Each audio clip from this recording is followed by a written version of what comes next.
Well, good evening, everybody, and welcome to Proficiency Bonus. You guys always do this to me right before we go live, and then I can't regain my composure. Welcome back. My name is Michael. I'm your humble dungeon master for this evening as we roll into Storm King's Thunder episode 49, just one shy of episode 50 next week. And before we begin tonight, I just wanted to throw out a couple big shout-outs. First of all, to all of you for tuning in tonight and for checking us out. If you haven't followed us yet, make sure you hit that follow button right above the video, right, I am not sure, it's on one of those corners. There you go. Yeah, you guys can only see me, but Christy's pointing in the right direction, I think. Also want to do a shout-out to Team MZ, to Twitch, to Streamlabs for allowing us to be affiliated and partner with them. Also want to throw out a big shout out to Nightshade Creations and Many-Sided Dice for some of their really cool RPG and Dungeons and Dragons related resources and materials that they offer. You can find links to their websites below. Also want to throw out a big shout out to Dicebard, our most current sponsor. If you use the promo code PROBO as a coupon code and checkout, you get free expedited shipping on your order. And if somebody wants to type in !Dicebard in the chat, it will give you guys a link to their website that you can just click on directly from the Twitch chat, so you can check out all their merchandise, all their awesome dice. I've got a couple in my hands right now. I've got these awesome purple glitter dice right now from Dicebard. These are going to be discontinued soon, as they're not going to restock these. So make sure if you want to get a set of these, get on Dicebard right now. Use promo code PROBO. Promo code! The promo code PROBO. I like it. I like it. I got the blue abalone ones. They were beautiful. Oh, man. Do you have them with you right now, MG? Somewhere. All right, well, I'll get them. I'll find them. Yeah, you're not on cam yet. Go ahead. Yeah. And I've also got these black and gray marbled dice from Dicebard. These we're actually going to give away next week during episode 50 during the break. So make sure you guys tune in next week. We're going to do a giveaway of these Dicebard dice. And we're also going to be having a glow party next week. Yay! So yeah, players, friends, viewers alike, go to your nearest store, pick up some glow sticks, pick up some glow necklaces, some glow sunglasses, whatever you got. We're gonna go back to the glow party. I think our last glow party was like episode 3 or 4 or something like that. It's been a long time. It's been a minute. So yeah, we're gonna bust out a glow party. It's gonna be pretty fun. We're gonna be celebrating 50 episodes of Storm King's Thunder. That is crazy wild. Cool. As far as other announcements go, Waterdeep Dragon Heist with Dungeon Master JJ is coming to the stream in just a week and a half. Not this coming Wednesday, but the following Wednesday. It'll be airing at 8 p.m. Eastern Time right here at the Proficiency Bonus Twitch channel, so make sure you guys check that out. It's going to be exciting. And we are currently casting for Curse of Strahd, run by Dungeon Master Sarah, right here at Proficiency Bonus. It's going to be held on Sunday nights, so if you want to participate, if you want to get yourself involved, make sure you fill out an application so we know that you're interested, and join this community. Jump online, play some games with some friends. It'll be fun. I hope it will. I don't know. It will. Sometimes our party, I think they don't think we're having any fun. It's just drama. This is drama. This is Sparta.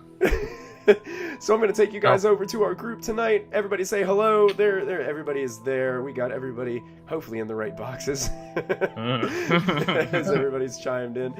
Why is JJ upside down? JJ upside down. He does that sometimes with his camera settings. You know, he likes to do the strobe effect and stuff going on with the flickering. It's just the way cameras are down there. Yeah, that's his cameras. So, we're just gonna do do we have well, don't want to forget about Mystic Hour on Thursday nights as well. We got Mystic Hour. That's 5:30 p.m. Pacific, 8:30 p.m. Eastern Time. And We had a good session yesterday. Oh yeah, it was a blast. That was so much fun. yeah, really cool conversation. Really great viewers in chat, like chiming in, asking some cool questions to engage with us. So that was really cool. Yeah, so make sure you guys check out Mystic Hour. I'm not sure what Christy has planned for us next week on that show, but I'm sure it's going to be exciting. It's looking like next week I will be pulling in a few more girls from the Critical Role fan club on Facebook. I'm doing Awesome. another part three of Women in D&D. All And right. then also the following week in Works is something very special. So look forward to the following Mystic Hour. Ooh. So that's what Mysterious. So we're gonna have a special Mystic Hour on Thursday. We're gonna have the launch of Waterdeep Dragon Heist on Wednesday. Oh man, that's gonna be, and it'll be, well, no, next week is episode 50 of Storm King's Thunder, but we are doing a special one-shot adventure. Our last Friday. I did not announce this yet, but Dungeon Master Matthew is going to be taking the helm in 2 weeks here on Friday evenings, and I'm thinking there's going to be it's going to be getting the band back together. I think we're going to do an all bard one shot. So it's And for those who've heard us mention before at points that we've been tinkering, there are going to be some interesting creatures that you won't find in any of the manuals. Oh no! So tune in What's to the see a party modifier? that has no idea. Oh no, this isn't even for modifier. Oh, Oh no! These are all like brand new builds that I've been creating. So Oh, no. jeez. that's gonna That's be fun. dangerous. And I hear my name's Trent, and I hear you guys are looking for a new kazoo player. Oh no! Yeah, Oh no! I play a pretty mean kazoo. God damn it! So my name is Selena, and I play the triangle. Best bar band ever. there was a Wow. lost opportunity for one of the two of you to go with cowbell. I'm just Oh. putting it out I there. got a fever. Oh. Yeah. I asked Matthew, I'm like, well, what happened last time? Like, what vacancies do they have in their band right now? Are they looking for a drummer? You know, what are they looking for? So he's like, well, Carrot Rope's player died last time, and he was the kazoo player. So I'm like, okay, I find this piece of parchment that has a little phone number at the bottom, and I pull it off looking for a kazoo player. I'm just a wandering triangle player. Oh, And we've got Crack and JJ blue mounting triangle. a kraken off into the ocean. And that is not a euphemism. Oh. Nice. Well, anyway, last week on episode 48, we had quite an episode. Lots of drama unfolding within the party members last week as they continue to hang out here in Everlund. As Molfin, You need to find a therapist. You you might need that needs to be an official class. You guys need to Party have another counselor. Party counselor, yeah. As drama began to unfold between the players, Molfin came to Everlund looking for Crowan Valharo, a archmage that is a member of the Harpers, a distinguished member of the Harpers. Raised his concerns about what is happening with all these giants. Molfin was able to give him some insight to take to his faction, and Crowan kind of taken Molfin under his wing a little bit and supporting him as a mentor. The rest of the party, they enjoyed a very special night with Anastasius performing. Anastasius used some of his charming abilities to kind of talk to some of the members of the party, Diana and Ashlyn in particular, to see exactly what they were about and who Callista has been palling around with the last several months. Lachlan and Ashlyn went about searching for an underground fight club, which the only fight they got into was with each other, leaving Lachlan with a bruise on his face. During a dramatic experience at Danavar's house, the local tavern that they've been staying in. Molfin, kind of being engaged by all the others after his recent engagement with a devil, gave Anastasius the opportunity to pry a little bit into his mind, and in doing so, ended up blowing half of this tavern up, Oh yeah. sending him across the room, creating an outburst of emotions throughout the entire party. And that's where we left off last time. So the story is told. Adventurers, it is early evening. The tavern is cleared out due to the recent explosion that occurred inside and all the chaos that has gone on. And Anastasius and Callista have stormed up the stairs of the tavern, presumably to their quarters. And Diana is not in very good shape right now, as Callista did not seem to be very happy with her talking to her deity about Anastasius and whether they can trust him or not. I think it was specifically about, him being inherently evil because he's a thingamabob. I think of Thingamabob? yeah, thingamabob. Yeah, prying in, seeing if Anastasius was inherently evil, and that was something that Callista wasn't too pleased about. Which she wasn't thinking about that. She just okay. Yeah. So, adventurers. Are you okay, Diana? Do you need a hug? Oh yeah, I'm drunk. Um, Are you okay, Diana? Do you need a hug? yes, a hug would be most appreciated, Ashlyn. Ashlyn, you always know what I need. Thank you. I walk over and give her a big hug. Oh, I'll just collapse into it, just I need this. She's never been mad at me. I know, and she won't be forever. Just needs a No. little time. She seems like that type, though. You know what? She seems the type to forgive, but maybe not forget. Oh no! So she will forgive you, but it'll happen. Don't worry. She'll love you again. We all love you.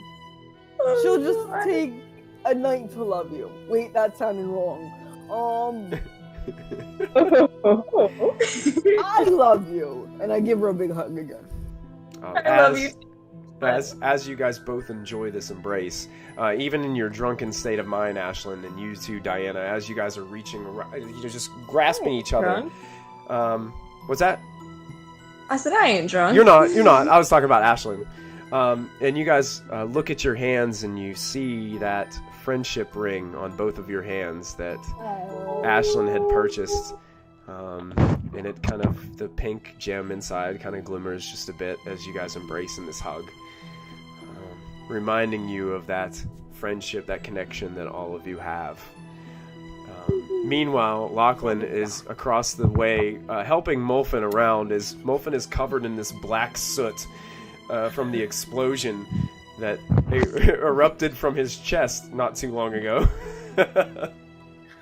Gramps, not gonna lie, that was a pretty great explosion.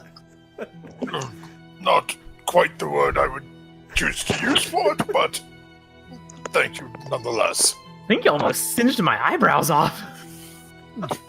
He did singe one of the eyebrows off. I just sort of flick through the facial hair a little bit. Well, there appears to be a little underside of the beard, but...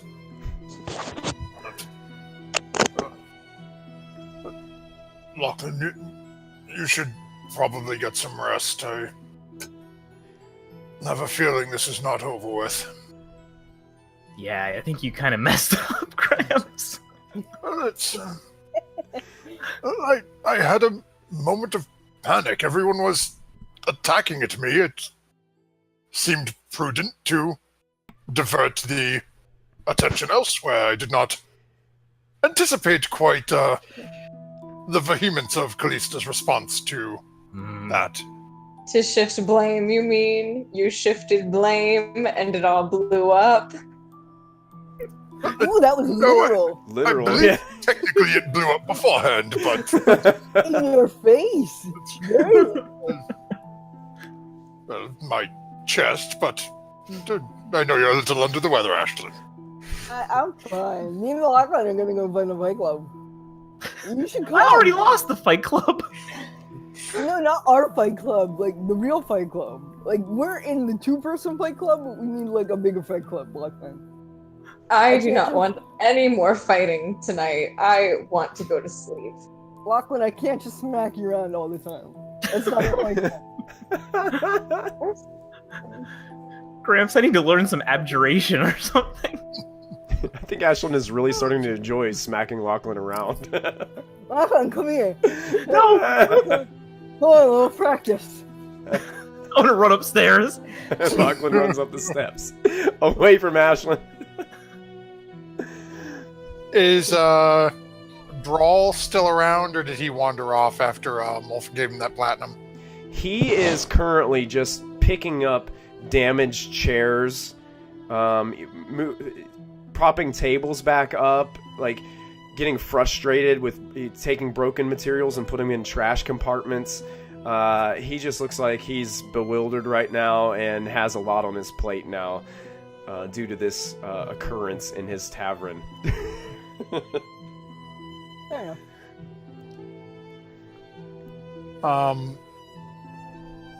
Molfin's gonna walk over, I'm assuming where the bar was that he was sitting at is probably not there anymore. There's a big piece of it like missing, but you can still see where the bar is, but it's like charred black and burnt wood, and just, I mean, it looks like it caught fire for a little while. I mean, it's in pretty bad shape. Molfin's just gonna make his way through that little opening, find whatever the first bottle of hard liquor he can find is, Okay. put another single platinum on the counter. Drawl looks up at you and he's like, can I suggest you don't drink out of that one? Any specific reason not? Well, just...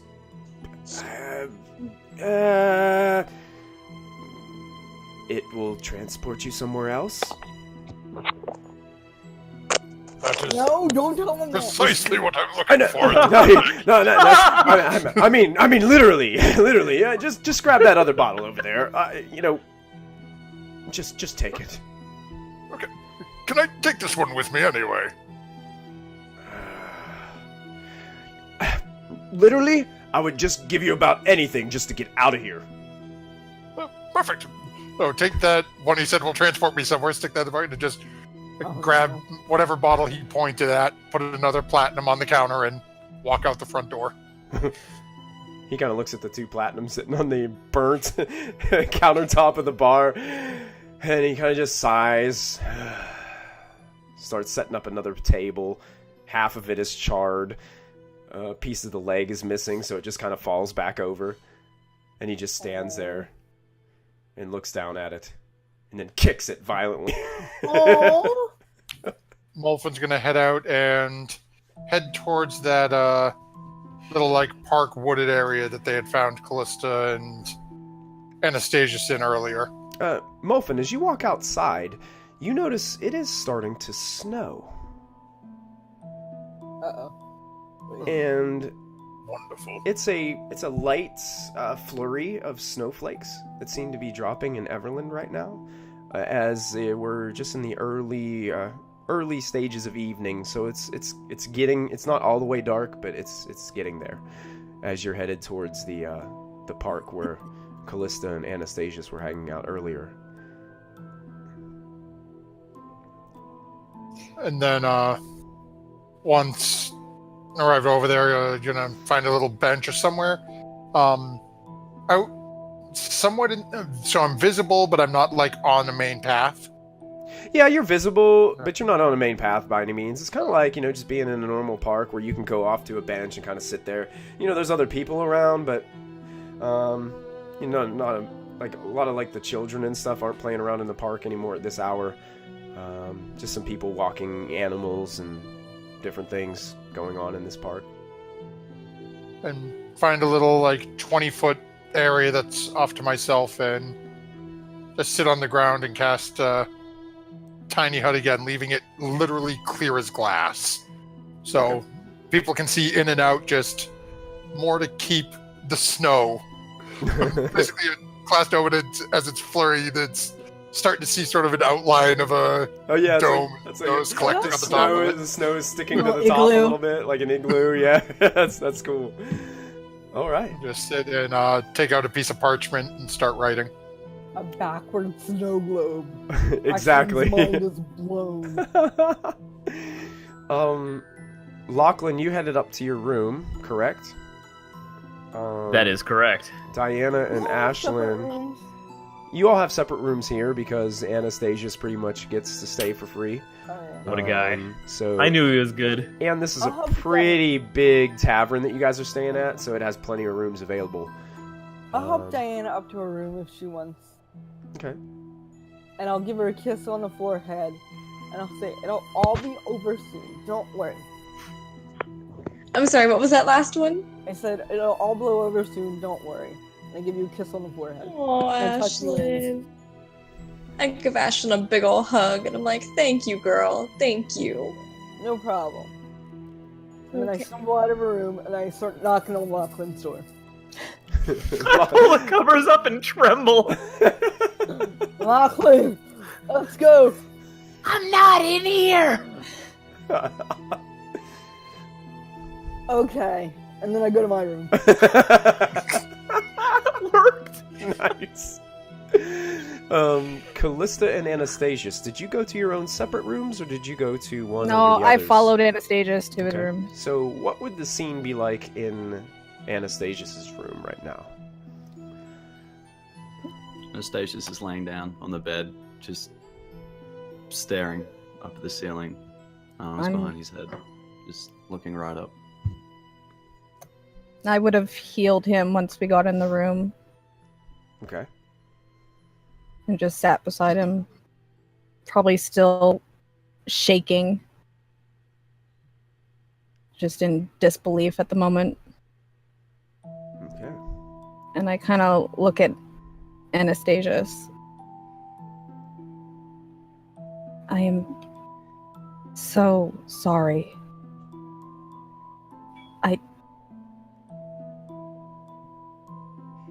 I don't know what they're thinking.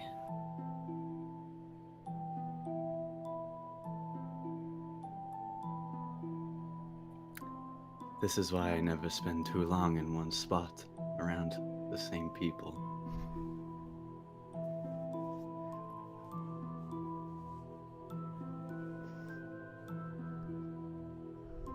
I don't understand what's going on. I know Mulfin, he's been really messed up since Moby left, but I didn't... Do you really think he did that to frame you?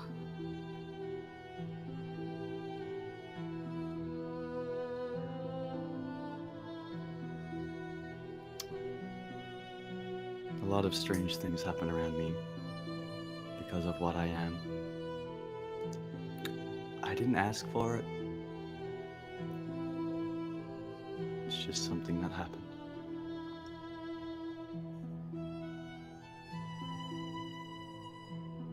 Me too.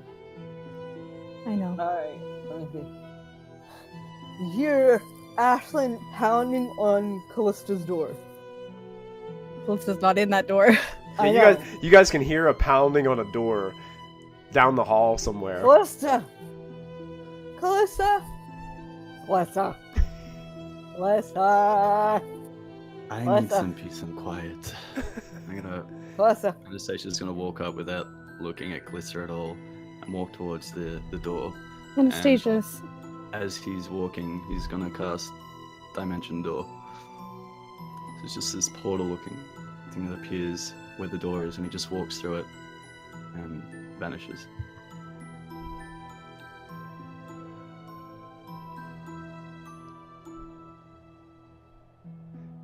Callista, you are left sitting there in Anastasius's room.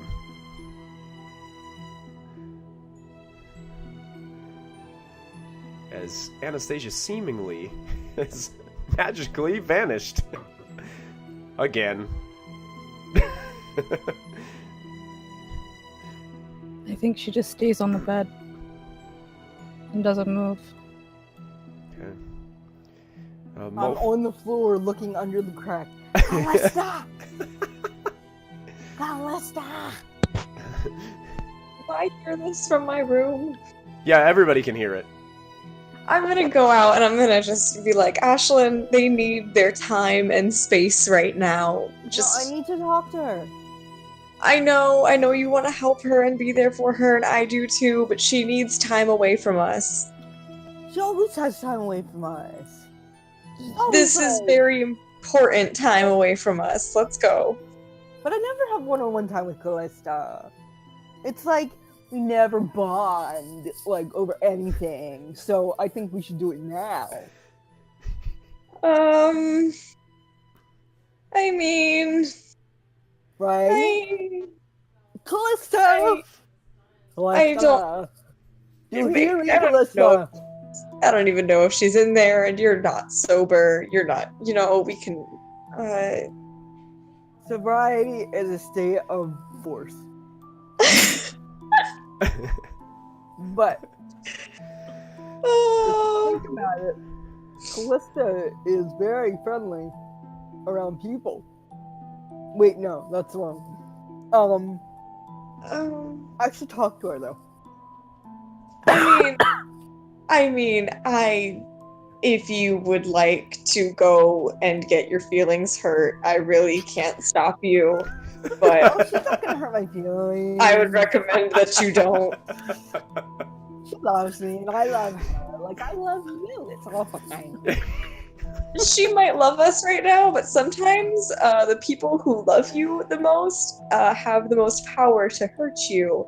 And when they do, it's particularly severe. So we should Like, give my her parents drop space. me on my head.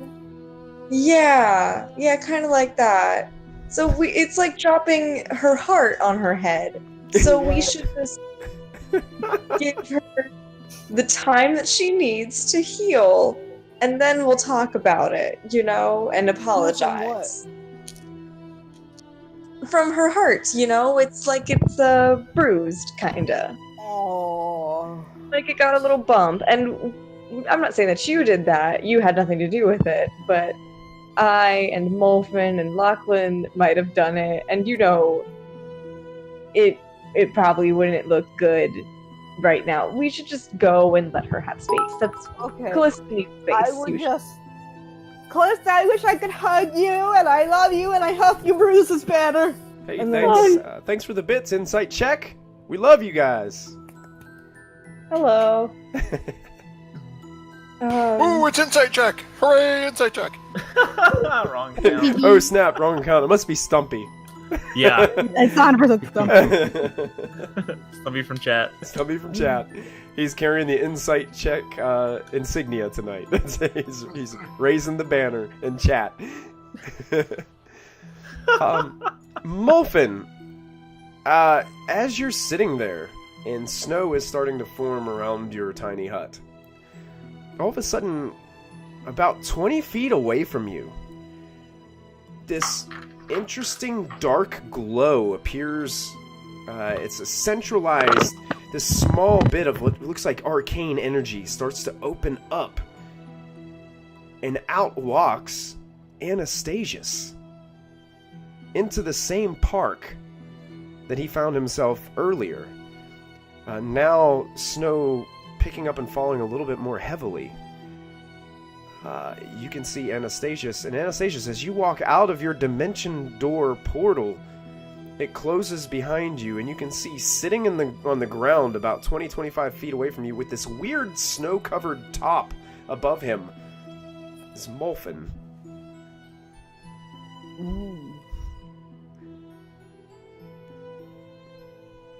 Anastasius is just gonna give off this defeated kind of chuckle to himself.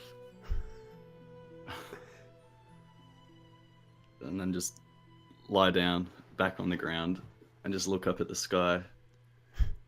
And he's going to cast a major image, just a small, maybe 2 foot tall kind of image. And as he does it, it's two humanoids doing a ballroom dance. And he moves to his side and he just sits there and he just watches them dance. Wolfen, if you wanted to make a perception check to see any discerning. Yeah, go ahead. Are you facing Molfen, like laying on your side, facing Molfen with these figures dancing, like almost in between you two? Not really, but Okay. I'd be, I guess, in line with him. So either way I turned, you'd be able to see the image. Okay, good. You can make a perception check there, Molfen. I'll take that shot. Oh, roll 20 will freeze. It came up on mine. It said you rolled a 9. Oh. Hey, now it showed up on mine. While you can't make out too many of the details, you do see that there are 2 figures dancing. One of the figures is male and has this dark brown skin with this almost bleach blonde hair on top, and the other is a female half-orc. You can't make out too many of the features. You just see Anastasius sitting there watching these 2 figures dance.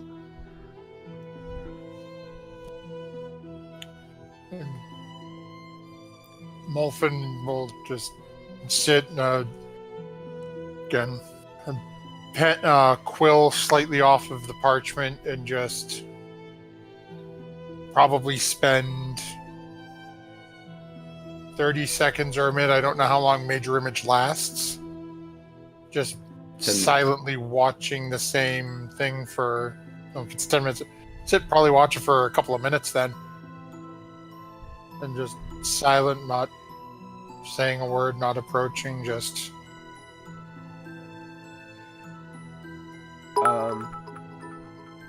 Hey, thank you, Stumpy from chat, for the bits. Stumpy is really bringing it on tonight with the bits, guys. We're already halfway to our bit goal tonight because of Stumpy. Wow! Hooray, Stumpy! Molfen and Anastasius, you guys both noticed that as Anastasius is sitting there in this deep sense of wonder with this major image unfolding in front of you, these 2 images of these figures, 2 foot tall, not the scale by any means, but moving with this ebb and flow of this natural kind of dance. Maybe this seems like this couple have been dancing like this forever. And you notice that a younger couple walking through the park, enjoying the snowfall together. They stop along a trail that's about 20 feet off of where you're lying, Anastasius, and they just kind of just stop for a second. The man puts his arm around the woman, and they just watch the dancing images and just marvel in the wonder of what's taking place in front of them.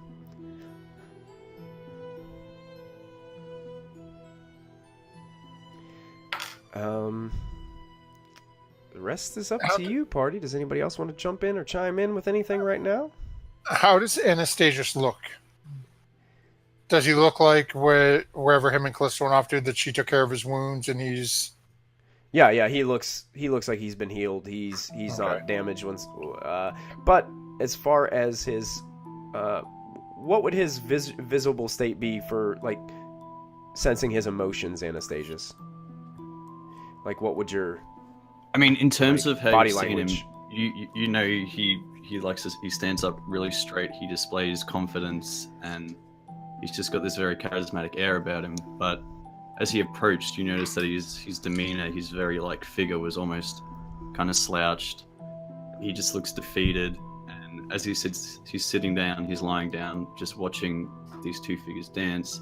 There's just a look of just this painful sorrow on his face as he's watching them.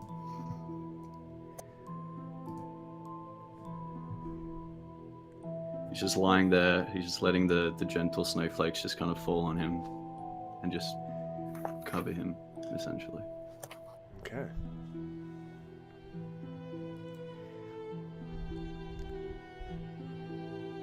What say you, Molfin? And he'll, again, just watching the figures dancing for a while. Watching Anastasius with, don't know if I'd call it a concerned look, but almost a sort of almost like a curiosity that, or a sense of ill ease, like seeing something you're not meant to, seeing behind the magician's curtain. Right. It's like he's out in public, he's laying out, he's putting on this show for himself, but where anyone can see. And while absolutely fascinated at the same point, this deep, almost sense of guilt of even being present to see it. And after a couple of moments, just back to writing on the parchment again. Okay. Speaking of which, Ashlyn would like to go downstairs and ask Draw if he has paper and pen. Quill and parchment? I don't know. He kind of looks at you and like, oh, I might have some in the back room. Let me go check. I used to have some right there, and he points to the bar where half of it's gone. Ooh, But I'm sure that paper and parchment is all gone by now. okay. And I should say, Molfin is like halfway through that second bottle at this point. Not the one that'll send me somewhere who knows where. Gotcha. Just the other regular bottle of liquor he pointed at is he's just down in that at the same time because Yeah, Molfin, and that's gotten you to a state of, not only are all the events of the day and evening unfolding in your mind and replaying over, but it has relaxed your body physically. You're starting to get a little bit dizzy, but the heavy weight of everything that has happened within the last 24 hours of your life, it's just all like culminating together. The alcohol is definitely easing the physical pain a little bit, but it's enhancing your thought process a little bit. You're starting to think drastically in different spurts. First it's Asmodeus, then it's then it's Anastasius, then it's Callista, then it's I blew up the bar, and then then it's being a higher rank in the Harpers. All this stuff is just coming at you at once, and if it weren't for the alcohol, you may feel like you were overwhelmed. Ashlyn, you eventually Droll comes back out and he has some scrap pieces of parchment that he's kind of picked together, found from the back room, and just hands them over to you. You can see he's just absolutely frustrated right now, and he's looking at the bar. He's got a couple of his helpers from the bar, like barmaids. He sent a lot of them home after all this happened, but he's got a couple kind of hanging back. Some of his more, his more trusted barmaids and helpers, helping to kind of reorganize the place a little bit. Okay, Ashlyn will take out the parchment and accept it and say thank you. And and write a letter saying, "Dear Callisto, we love you and worry about you. We hope you are okay. Love, Ashlyn and Diana." She'll go upstairs, slip it under Callisto's door, come back down, and work with her woodcarver's tools to help draw, if she can. All right. Yeah, so you sit down, you're starting to help do some wood repairs on some of the chairs, kind of just working with some of the materials. And Drawl seems to be, he's got his sleeves rolled up and he seems to be in it too. You can see some of his barmaids are just taking trash out the front door and getting it set out to set by the street where they do have trash men here at Everlund. That'll eventually like walk out and kind of pick up and gather all their trash. Fancy. Yeah. Big city living here in Faerun. But yeah. And Molfin and Anastasius, the snow just continues to pick up, continues to fall. And it's to the point where there's a pretty light covering on the ground at this point, as eventually the major image wears off. As it does, Anastasius is just gonna move his cloak kind of over himself and just curl up and sleep. All right.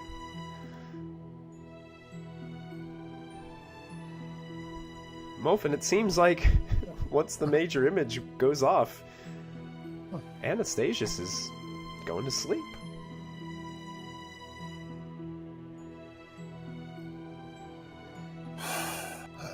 Molfin sort of looks over the him rolling over it.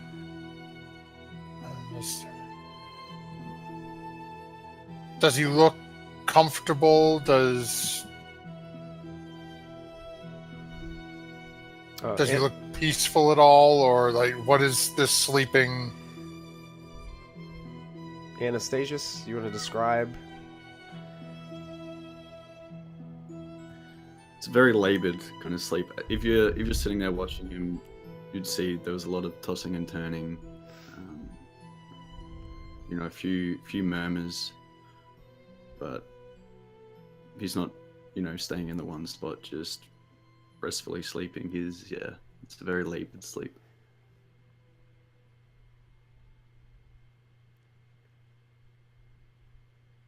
Molfin sort of was looking around, trying to think, sort of muttering to himself a little bit.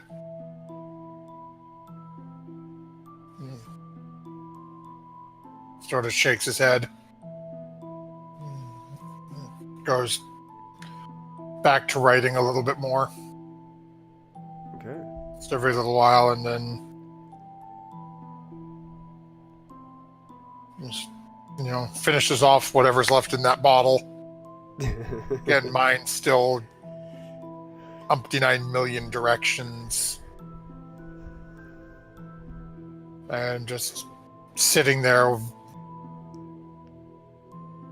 almost watching over the unconscious Anastasius.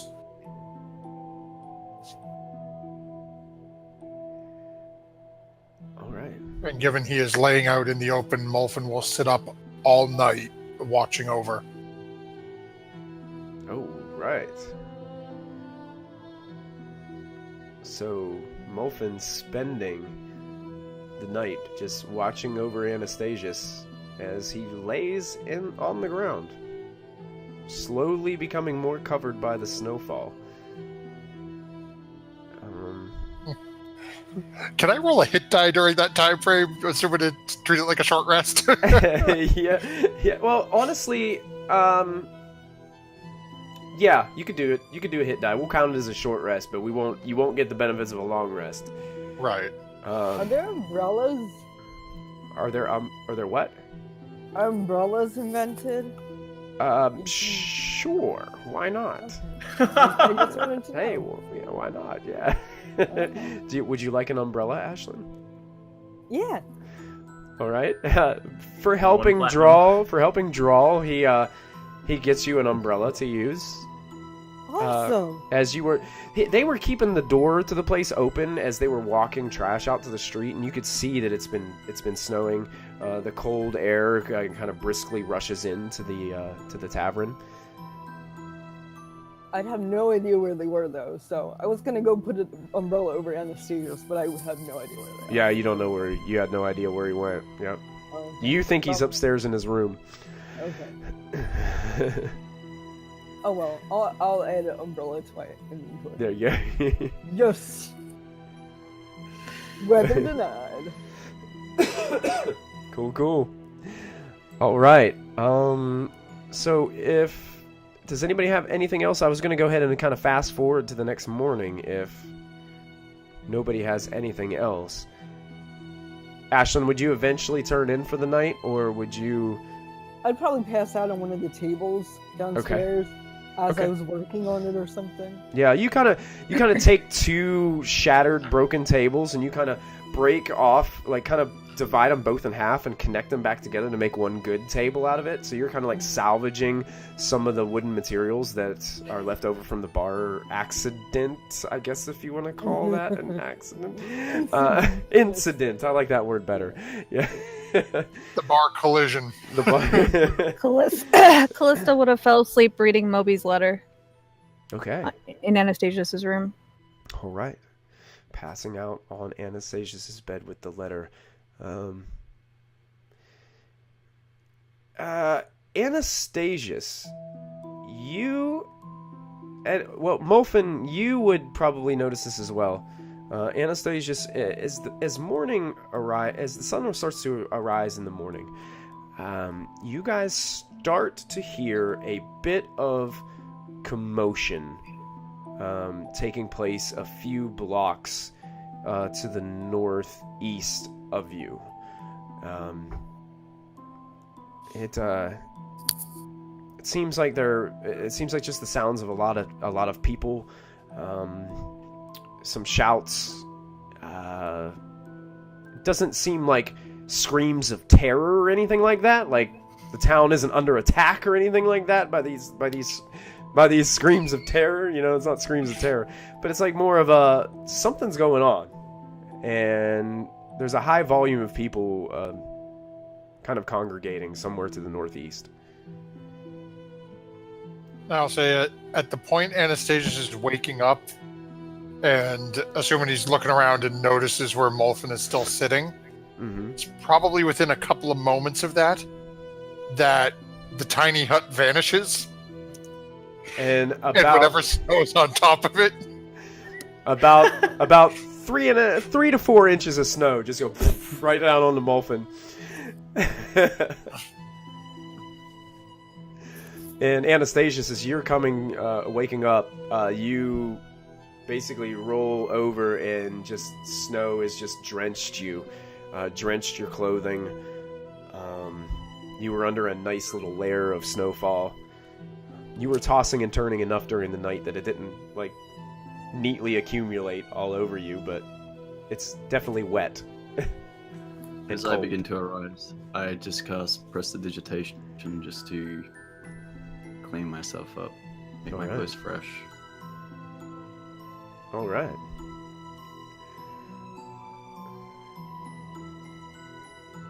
And you also notice, Anastasius, that Molfin,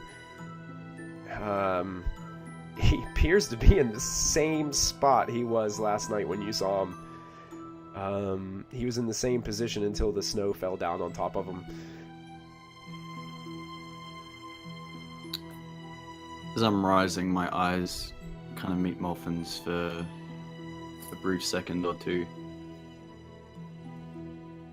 And Anastasia just stands up and just begins to walk towards the noise. Okay.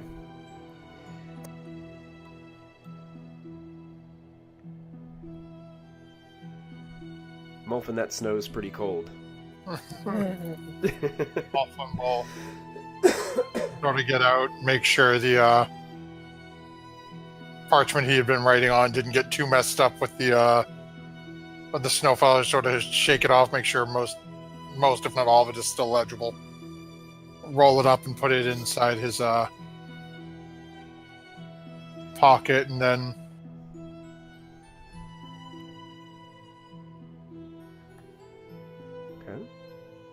take a couple of steps out towards the street and look off to where the commotion's coming from. How far away has Anastasius gotten?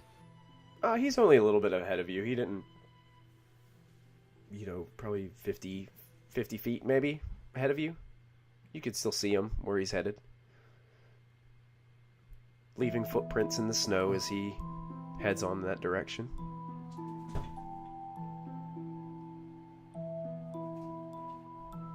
Anastasius, wait. May I beg a word with you?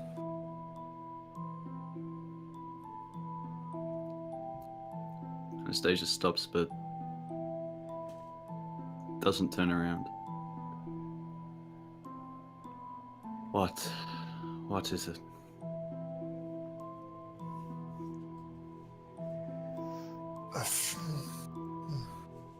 for what it's worth, there was no intent of, or attempt of framing of you.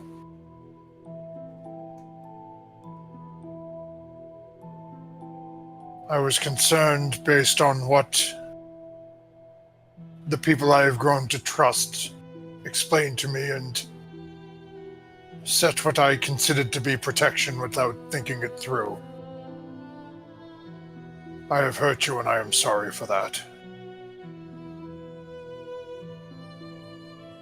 If you are willing, I would like to accompany you to see what this racket is, but if you would rather not my company, I can not say I blame you and will leave you to yours.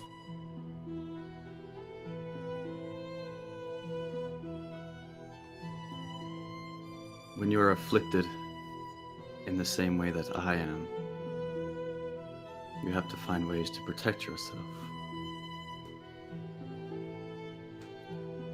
I meant no harm in what I did, and I understand your reaction. It was merely a precautionary measure to make sure Callisto was in no harm. I can see that both Ashlyn and Diana hold her in the highest regard. As the three of them are, I feel they are good for each other at most points.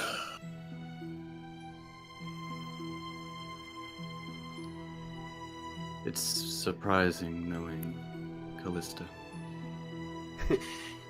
It's surprising having met Callista, to be honest. I do not have the history with her that she intimates the two of you do, but she was a much different person when we met on our original journey to Nightstone. She was a much different person when I met her.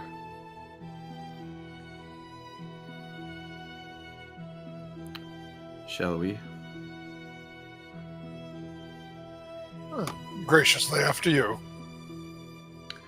Just And kind Molfen of will sort of to catch up a little bit. catch before up a we little move to on. him. Molfin's little stubby legs, like going through the snow, trying to catch up to Anastasius, who's much taller.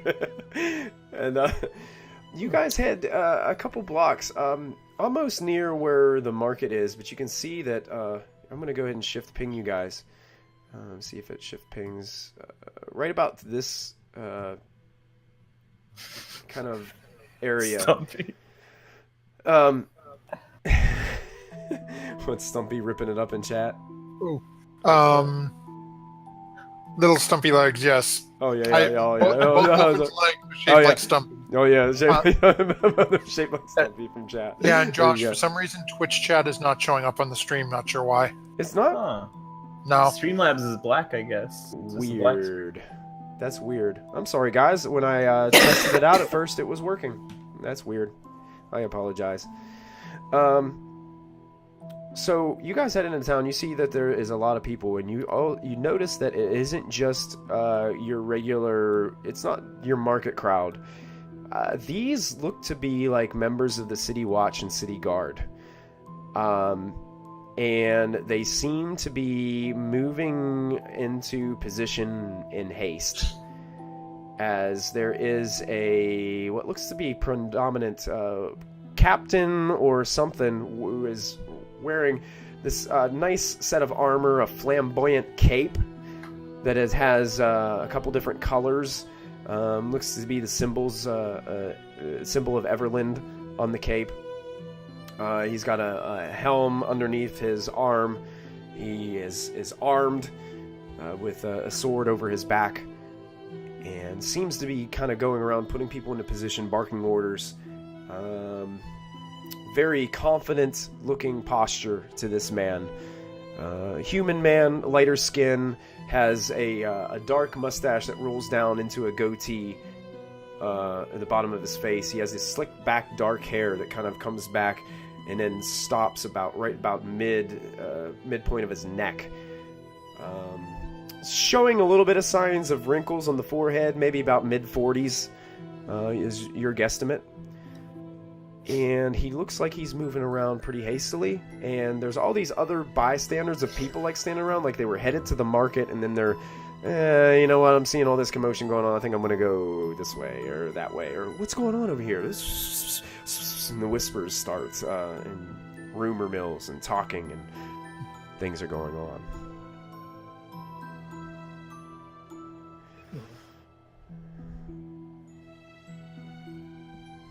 Just kind of eyeing. How many? What would you say? Like the amount of soldiers or city watch or guard around at the moment? Probably at the moment we're looking at about 30 of them, and it looks like more are coming through different alleyways, and it looks like they're all kind of getting organized in this location. Who's is there a citizen or something that's close to me?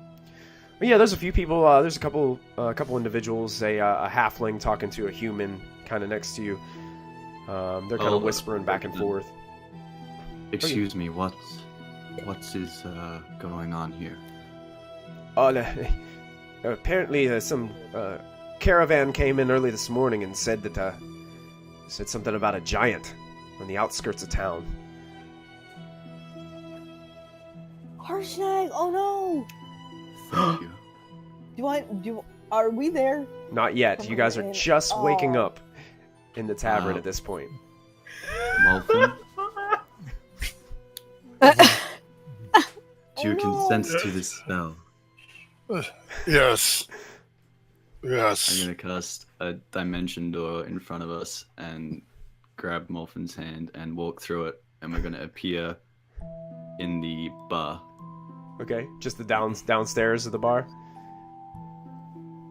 Yes, and All I'm right. hoping everyone's there. Okay. I thought All of a sudden, you guys, as soon, Ashlyn, you're like just getting up. Your head is picking up off the table. All of a sudden, you see this weird black door of magical energy with this purple outline appear in front of you, and boom, through it comes Anastasius dragging Molfin behind him. And then you just hear through the dimension door, "Whoa! What is that?" From like one of the bystanders in the center of the street. and then the magical energy door just dissipates. I go over and boop Uncle Molfin on the head and go like, Uncle Molfin? Do you mind? That's a very odd sensation for someone who has not traveled in that way before. Well, you just The appeared feeling out of will pass. nowhere with Anastasia. Hi, Anastasia. Why did you appear out of nowhere? Where did you come from? We have larger problems to deal with. Oh! And about this time, Diana, Lachlan, and Callista? Nope.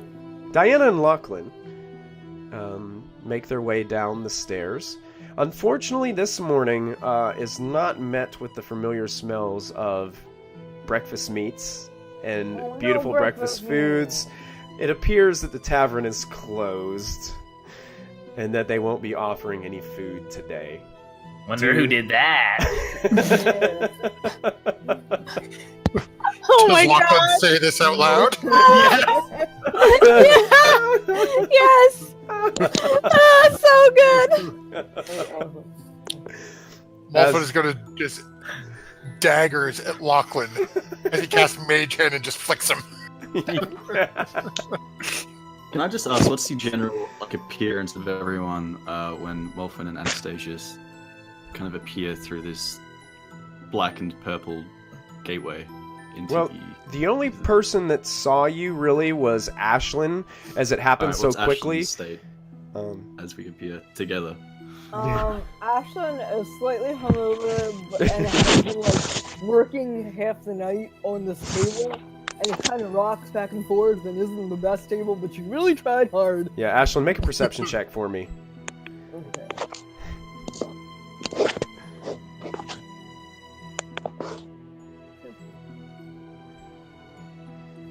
You realize that one of the tables that you fixed last night, what you thought was another leg for a table that you put on there was actually Lachlan's broom friend from a couple nights ago.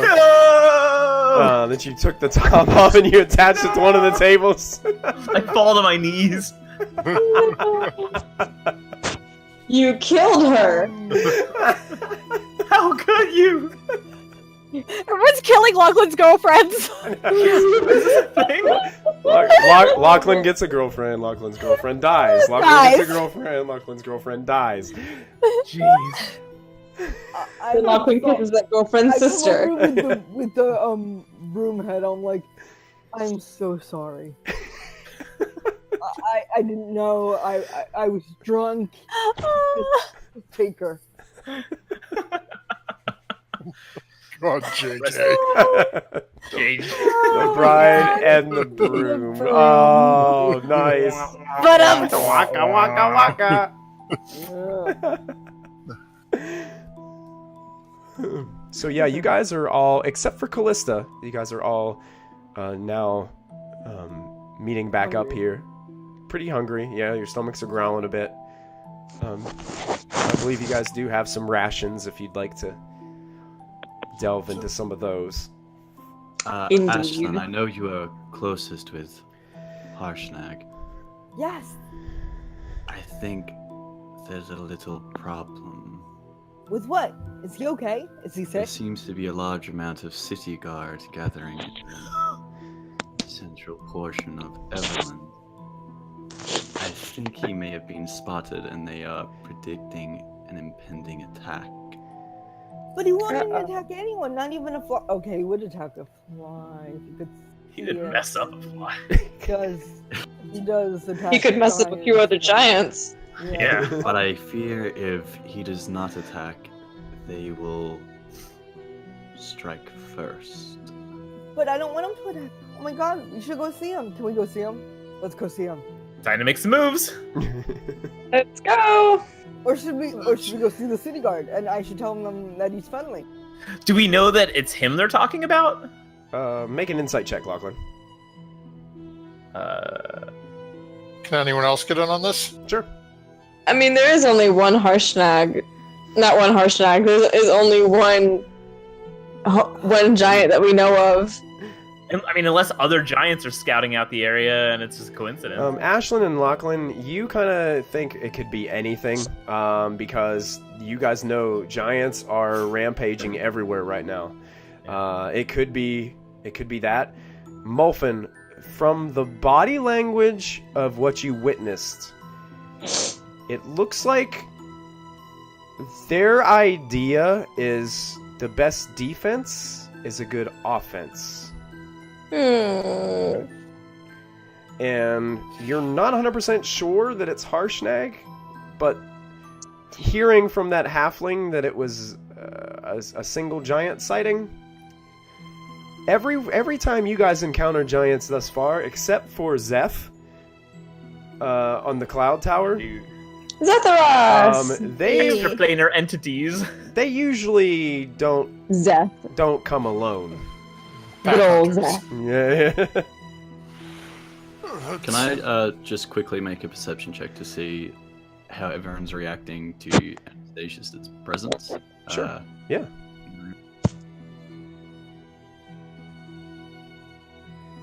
To Anastasius' presence? Oh, Wow, Yeah. 20. Okay, how... Yes. Like, now that you see... Like, because the night before, the last thing you guys remember... Lachlan, Diana, Ashlyn, you guys just remember this big explosion happening, and then all of a sudden, like, everybody was, like, not wanting to talk to each other, not wanting to be around each other. Now you're seeing Anastasius and Mulfin kind of together, seemingly like, you know, nothing has happened. So what is your response to that? Like, I don't even notice. You don't even notice? I'm just like, oh, hey, Anastasius, hey, Molpin. I'm glad to So- see Anastasius. So are we all cool? Or is there more to be discussed? Why wouldn't you be cool? It's not cool. You should go help Harshnag. We should go help Harshnag. That is rather pressing. We are missing somebody who may We have... are indeed, but I am too scared to go wake her up. This is true. See, sober Ashlyn knows to be afraid. Yes. I If- left her a note last night. I don't think she Molfin got will it. look up at Anastasius. As this is my doing, it is probably not healthiest, but it is most responsible if I am the one to go attempt to converse with her. She's not only upset with you. No, she may not be, but it is my actions that have brought this. I think if I went with you, it would go a lot smoother. Everybody make an insight check right now, except for Molfin. Oh my. Except, I guess have to except for let it Callista. load Callista, you're again. not there. Yeah, I'm not so there. No. You wouldn't be able to feel this out. Let's load again. Hang on. Oh, is it loading still for you, Diana? Yes. All Where right. is it? There it is. All right. There you go. Ashlyn, Lachlan, you don't really pick up on this, but I think Anastasius and Diana would probably both feel like this is very difficult for Molfin. Like, to the point where he's willing to do this, but Molfin's character the times that you guys have been hanging out with him has never been the type to do this sort of thing. Apologize. to apologize, to be the person that goes in there and says, "Hey, I screwed up." So you're seeing that it's difficult for the old gnome. Your wife Lachlan, must be so happy. but Molfin, listening to what Anastasius just said, he does have a very solid point. If you are willing, I would not object to your presence, as, let's be honest, it may very well keep me alive. Just let mine be the first face she sees. I think Ashlyn would have ran out of the tavern to try to find out how to save Harshnag. Okay, cool. I'm joining.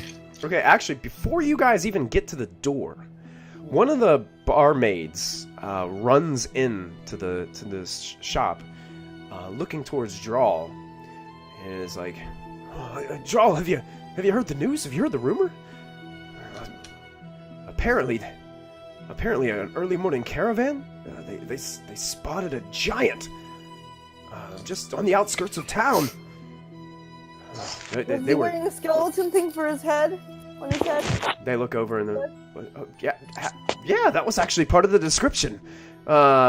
Blue sort of skin, very tall, monstrous, large beard. That's him. That's him. You know? You know this? You know the giant? Yeah, he's our friend Harshnag. You're friends with a Lachlan, giant? come on, we have to. Yes, he's a good giant. He's a friendly giant.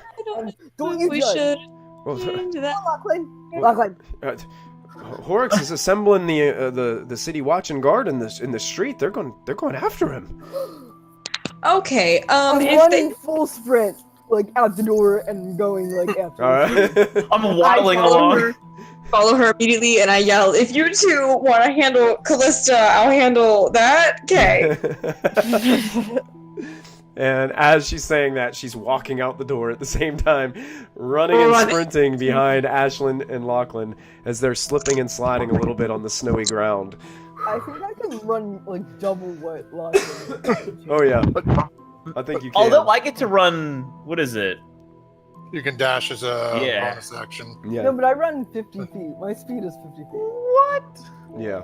Damn. She's fast. Oh, I do 75 per round. Well, if you're dashing, yeah. Yeah. Yeah. So Molfin just looks up at Anastasius and sort of chuckles. But to be honest, I'm really not sure which I'd rather have to deal with at this point. Two of them or this. Just gives us this sly smile. Shall we? I'm gonna lead Muffin upstairs to the place where I last saw Callista, which was my own room. All right. For anyone noticing, Molfin has that very being led to the executioner's block walk. It's a very sort of slow. It's almost like there's an invisible rope behind Anastasia, just like dragging you along. Yep. Renegade by Styx is playing. Yeah, that's it. My time is up. Yeah. Oh, cool. And Anastasius, you're standing in front of your room door. Which way does this door open? Does it go in or does it come out? Opens in. Okay, I'm just gonna open it up then. All right.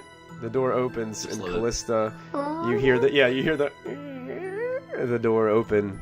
As I guess you would still be laying on the bed. Yeah, I was like leaning against the headboard, kind of like sleeping like this. Okay.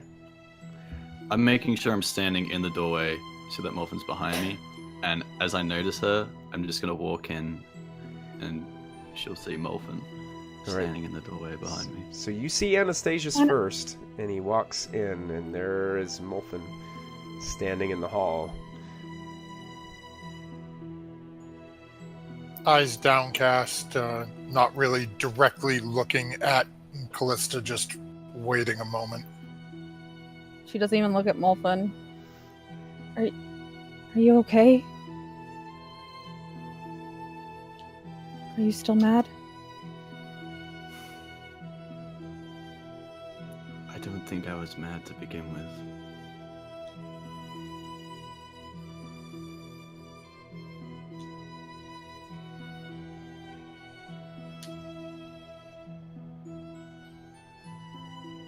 What's going on? I'm just gonna look towards Morphin.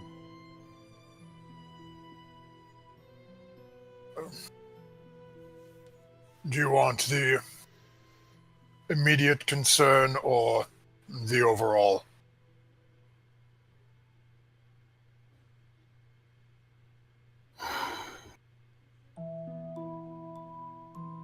Just tell me what you want, Molfin.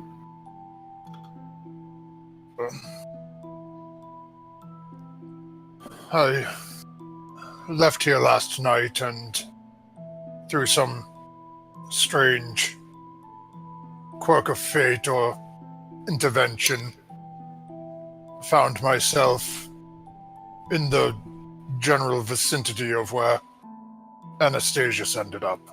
Oh, you mean the one that brought Asmodeus to you?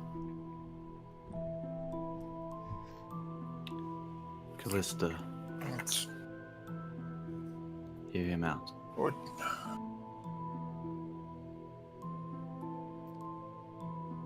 This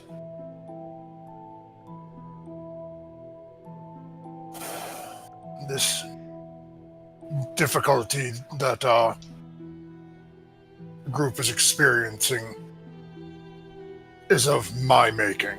It's my fault.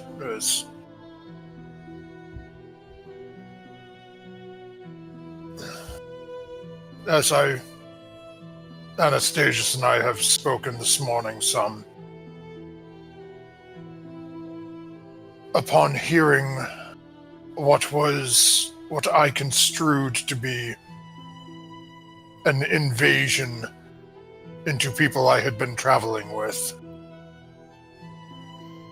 and set what I thought would be protection against said action, there was no intent or desire to frame Anastasius. And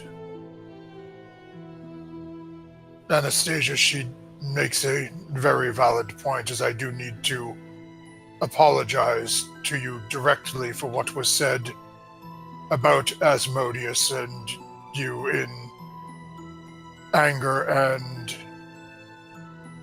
I suppose, recoil from the situation last evening.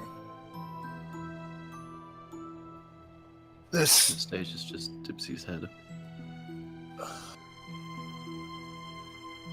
You have known Anastasius a long time, sir.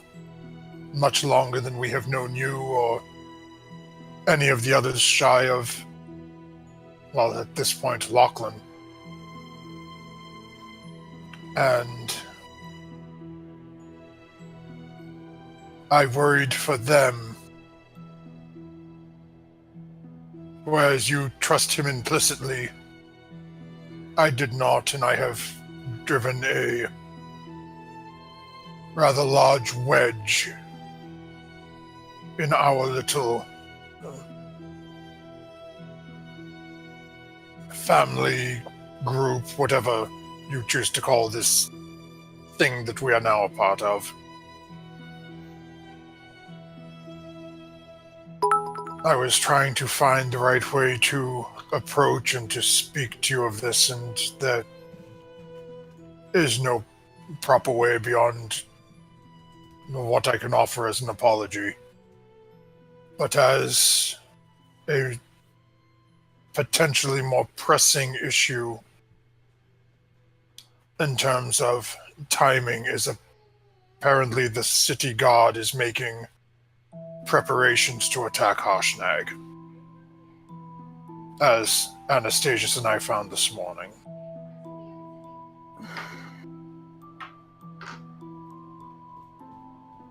You The others, see that she still has Moby's letter in her hand. And she's looking down at it again.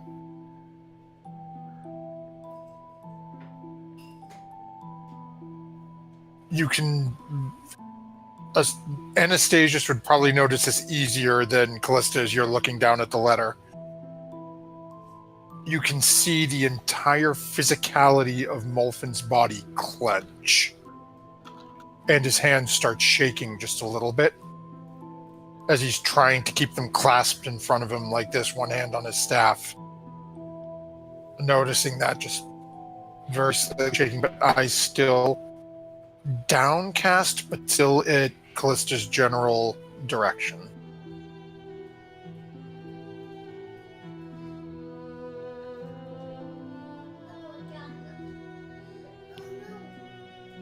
Oh no! Oh no! Oh no!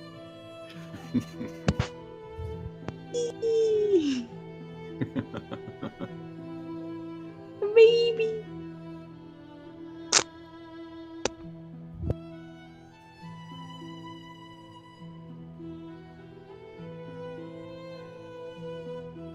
Yeah, it wasn't me you had to apologize to, so...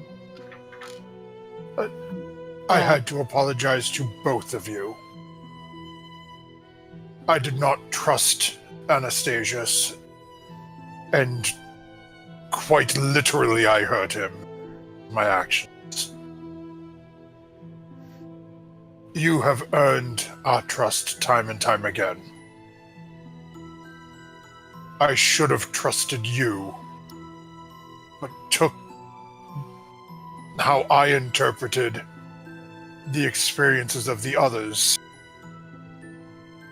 to you being too faithful in an old friend who may have had other designs in mind.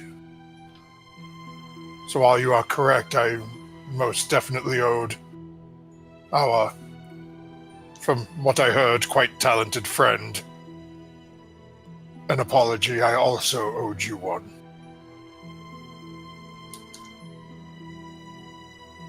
Perhaps may also owe Diana one, but that will have to wait for another day, or when we locate her after dealing with this. Can I ask one question? At the least. Whose idea was it to contact Elmater to see if he was evil?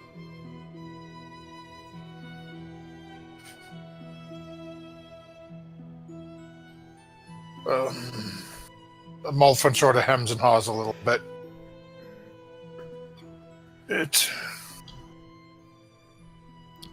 I expressed concern, and we were trying to find a way to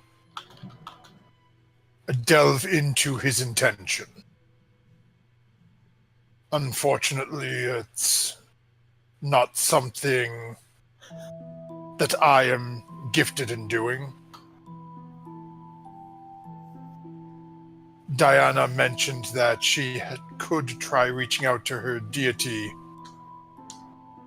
and her deity would be able to potentially answer any questions.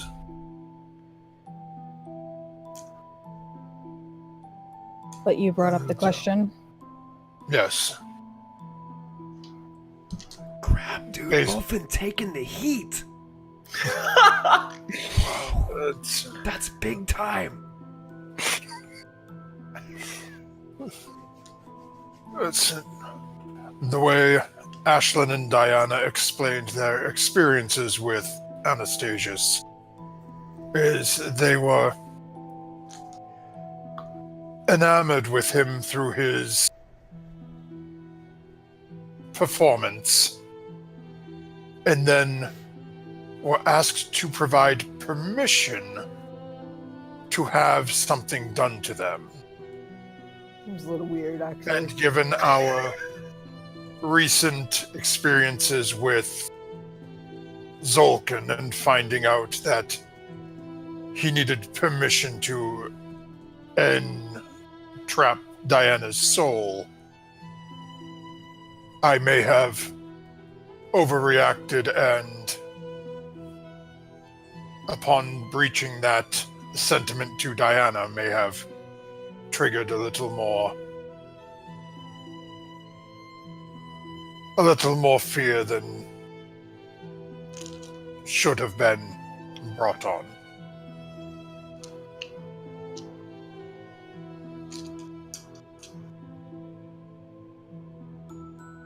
Okay. But yes, to literally ask Ilmater was Diana's, because I understand. I have no skill to read people. Right.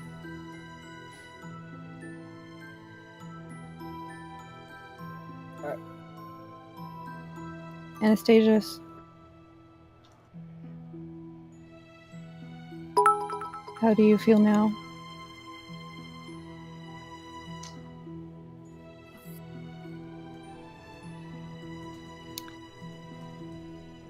This is not the first time this situation has happened to me, so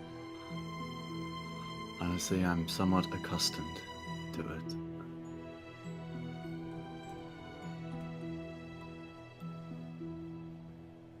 You shouldn't have to be. No, and what is... Well, I know not if this will be comforting or condemning, but the concern had nothing to do with... Well, I suppose I'll phrase it what you are. The concern was that consent was required for an action that some undead creature used to steal a portion of someone's soul.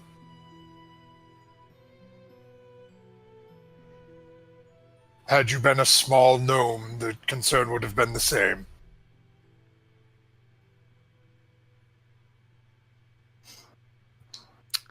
And with almost not quite a grin, but a somewhat side glance at Callista, or for some people it may have been more.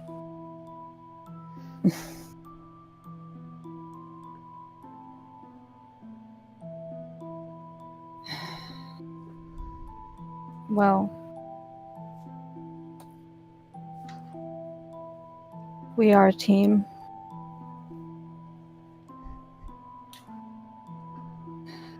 And what's this about Harshnag? They are mounting an attack against him. The city guard are currently waiting to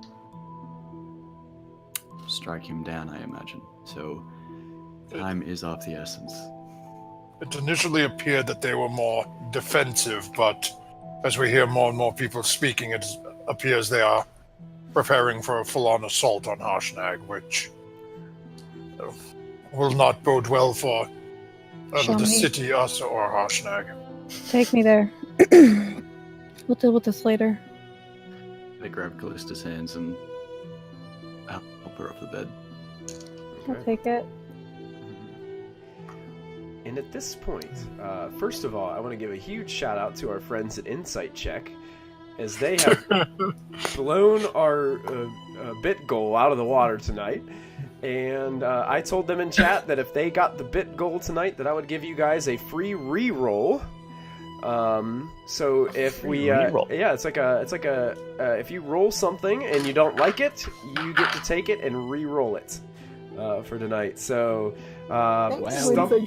Stumpy from chat is a little upset because Pyrite came in and stole the top spot from him once again. As he always does. I'm sorry you guys can't see the chat on our screen tonight. I apologize. For some reason my OBS is not linking correctly with Streamlabs, so I apologize for that. But we're going to keep on going through, and we're going to take our break this evening right here as the party is getting ready to head on out. It seems that Harshnag perhaps has been discovered on the outskirts of Everlund and has caused a little bit of panic in the city. And we'll see how our party handles that whenever we come back from our commercial break. So you guys stick around. We're going to take a 5 to 7 minute break, and we'll see you right back here in just a few minutes. See you soon.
Well, welcome back, everybody. Right here, we're at Proficiency Bonus, Storm King's Thunder, episode 49. My name is Michael, your humble dungeon master for this evening, as our party continues on their adventure, now in the city of Everlund.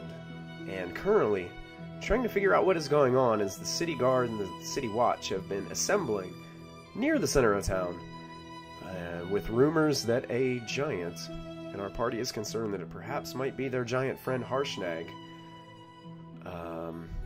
has been sighted, and it looks as if the city is taking an offensive strategy against this new threat. So, all right, oh, whoa! Stumpy chiming in right away with 100 more bits. My goodness. So what I'll do, hey, we'll up it. We'll go ahead and give 2 rerolls tonight. Oh my gosh. 2 rerolls. All right, so we'll throw out the 2 rerolls since we got over, well over. He says, "Take that, Pyrite," in chat. As Stumpy now holds the top got the gold spot. icon. He's got the gold. Oh!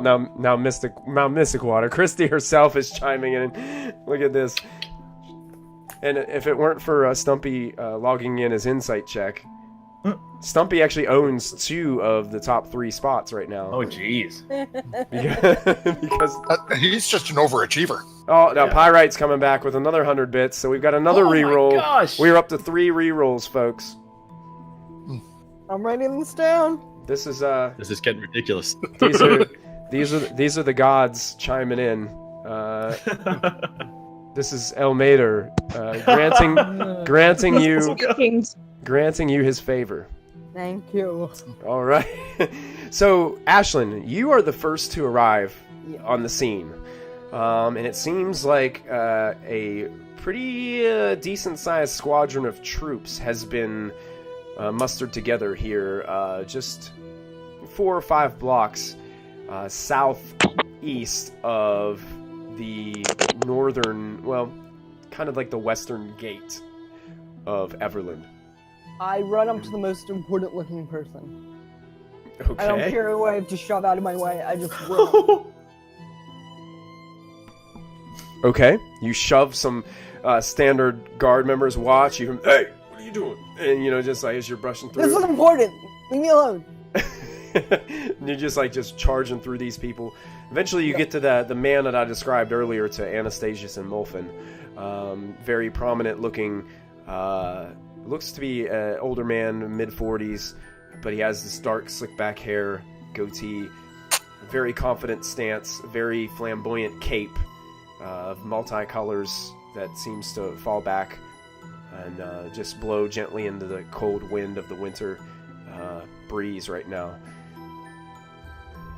And he kind of sees you approaching and kind of gives you a really squinted eye, kind of snooty look as you kind of approach. I match that squinted eye snooty look. Clint Eastwood versus Clint Eastwood. Yeah.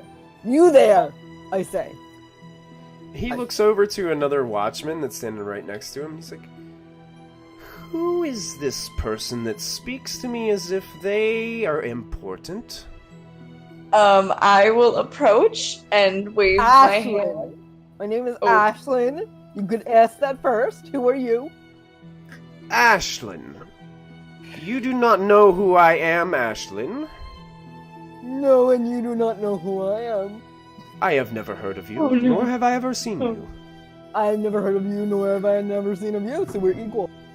You can see a couple of the other guards that are standing around are starting to get really uptight. Like it's just like they're really uncomfortable right now. Lachlan is actually just about ready to approach. Lachlan, it's harder for you to kind of push through the crowd.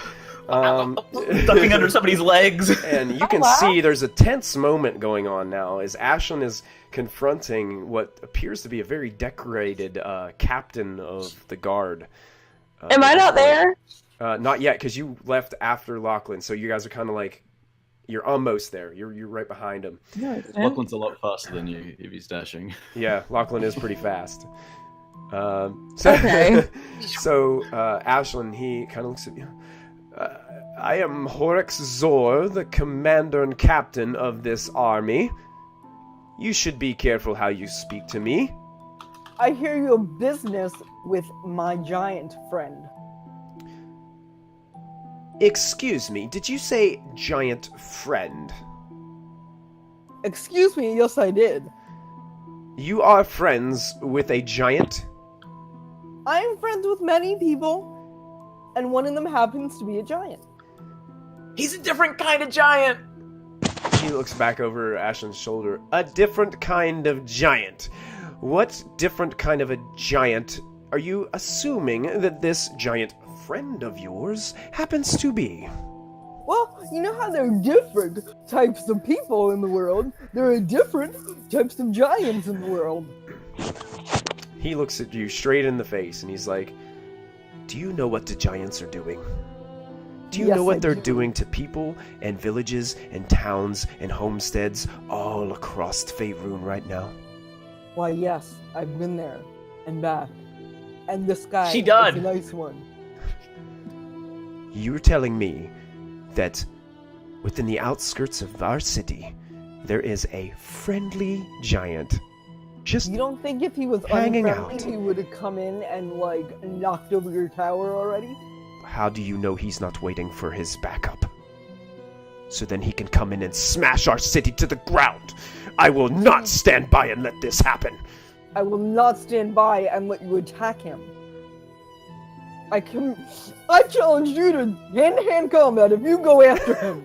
Oh my god, this is my Diana. Diana, you have just heard that, and you are now approaching hastily, as Lachlan is just in shock. Bare knuckle boxing. I'm taking bets. Ashley, this is not your fight club. Get back over here. It could be. It could be. I need to protect him, and he is a good giant, and you will not go after him, sir. Make a persuasion not- check, Ashlyn. Listen to me. Can I help her? Can I? How are you I going don't to know. help her? Because he already pissed her. She's already pissed this guy Hey, off. I get a reroll. Oh, Ashley. Yeah, we have 3 rerolls. Do you want to use it? Don't be my Want point to use right one? now. Okay, we're using You one. don't want advantage? Okay, I'll use that one. All right, the 16 is I'll definitely use a the 16. lot so I better. have two. All right. Thank you, Insight Check, for the Thank you, Insight rerolls. Check. Yeah, you guys saved the day. Okay, so he's looking at you, and he looks straight at you. Huh, fine. Then do I will this. take you to Here's meet what him. I'd like you to do. Yes. I don't want to meet your friend. I don't want to see your giant within 50 miles of my city. You go out there into the outskirts, and you tell him to get away. And you tell him not to come back. Or you see all these guardmen? You see all them around here? Do you see all their weapons? Do you see all their a might? few. I see a couple mites. We will unleash it upon him. Seems reasonable. I'll I- talk to him. Can I approach now, or? Sure, yeah, you're there. Yeah. I don't even know what to do anymore. Can I? Goodness. Never mind. Keep rolling with it. I don't know. I'm in shock. He looks I towards get you and he's like, back and on who my are you? collar. Are you another one of this young lady's friends? Yes, he is, and she is. Oh, well then you can all mosey on together outside of the city walls. Okay, hey. Hey, I like this you idea. need to calm. No, we're not moseying anywhere, okay? Listen. What we mean when we say that this giant is our friend is that he is our short-term ally, because we are a group of people, a group of elite warriors, and we are currently fighting the giant invasion. He has inside information and has been assisting us. So really what's going on here is you guys need to stand down because you're interfering with some missions that are about saving you. Ah, that's a good way of putting it. All of a sudden, Ashlyn just changes her tone. Make a persuasion check, Diana. I would like to use my advantage and Alright. potentially some You rerolls. do have a nat 20, by the way. Oh my god! Remember, Nat 20, you didn't get to wow. spend it last time, so I was going to And I let you would spend have it this time. spent it this time, so thank you. Mhm. Nat 20. Nat I 20? like that. All right. Good thing I reminded you, right? Thank you.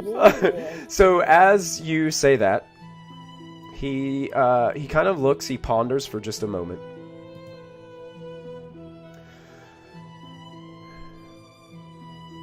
Well, listen. You can go about your mission, but do it away from my city. Gather your things, gather your friends, gather your giant friend and get out. Guaranteed, as soon as we are finished with our business here, we will leave. Make it with haste. You already ruined... It will be done with... Continue, sorry, my bad. You already ruined this day. We had to cancel the markets. Interesting. My sincere apologies. We will leave your city and finish our business as quickly as it can be done. Fair enough. And he kind of like walks away, kind of stands up kind of snootily, and as he's kind of starting to walk away a little bit, Anastasius, Mofin, and Callista, you guys see, as you're starting to approach this area, a lot of the guards and city watchmen are starting to move back into the alleyways, and the crowd of troops seem to be breaking up. Some of them are kind of whispering to one another, talking about, the events that just unfolded. You can see that Horrocks is starting to walk around to a couple of the other guardsmen, kind of barking some orders, kind of getting everybody calmed back down and set back into motion of normal daily activities. That went quite well. Thank you, Diana. I don't know how you did it, but that was amazing. The way that you spun that, yeah. We kick it. Thanks. I mean, you were doing really good too, fighting all fierce for Harshnag. He's our friend, though. He is our friend. That was Okay. good. I like how you defended him. And, Callista, Anastasius, and Mofin, you approach your other three companions. Hello. Well, it appears to have been dealt with then. Diana dealt with him. She was like, you wouldn't take an art asset, and he was like, I won't, blah, blah, blah. And, I wouldn't describe Pretty it accurate. entirely. I mean, I wouldn't describe it entirely like that. I don't know. I did not understand a word of that. I don't think Ashlyn understood a word of it, and she said it. It's hi Callista. Hi, Callista. Did you get the How note are- I wrote you? How are things in What relation? Better, you said? No, I said what letter? The letter I Oh. wrote you, and slipped under your door last night because you wouldn't open your door. I wasn't there last night.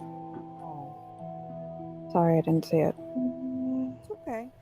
It just said that we love you and we hope you feel better.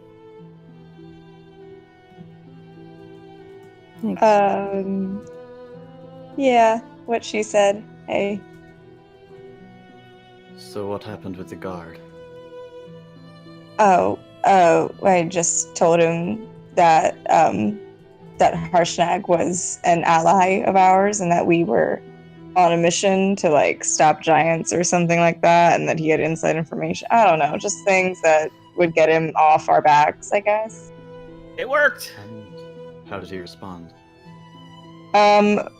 Pretty well. He just packed up and left, but he told us that we need to leave the city soon, and I gave him a non-answer that we will leave as soon as our business is done, and he said do that with haste, and I said we'll do that in the pace that it takes, and yeah. So we can stay as long as we want, I think that means.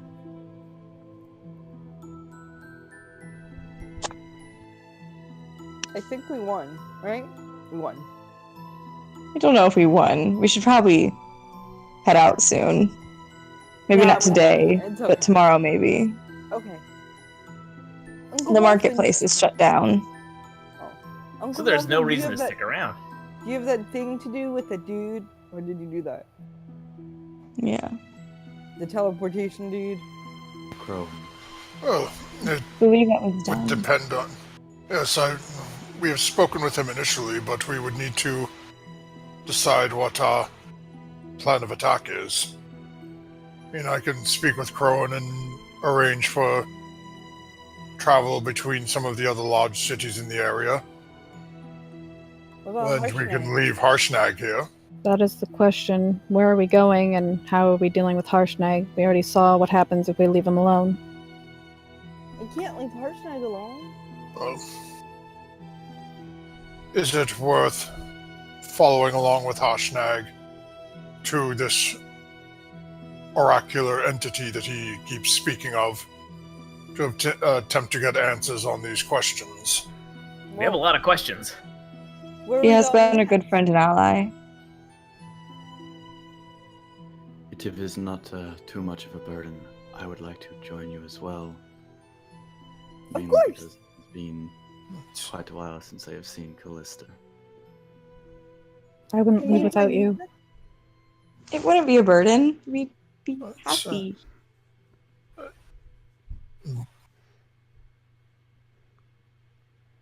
With a more directed look at Callista, Molfin then turns to Anastasius. Any friend of Callista's, I suppose family of Callista's is welcome. Yes. Where are we going next? That is very much the question. Oh. It seems that if you do not want to leave Harshnag here, then our path would be singular. We must go to the Oracle with him.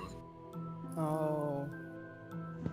If you wish to go somewhere else, I can work with Crowan to handle that, but I highly doubt the army that was apparently just diffused would permit a giant to come traipsing through the city Well, towards Moongleam Tower.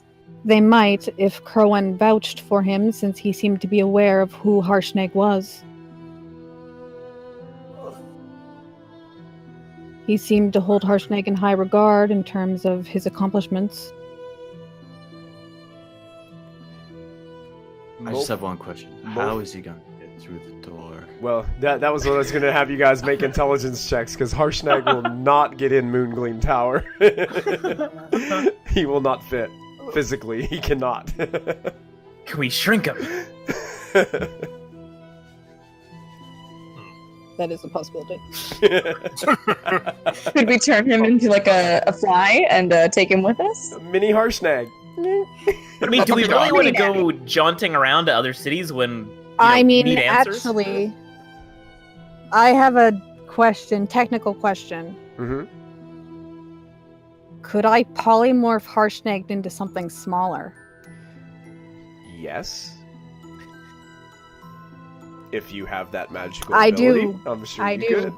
could.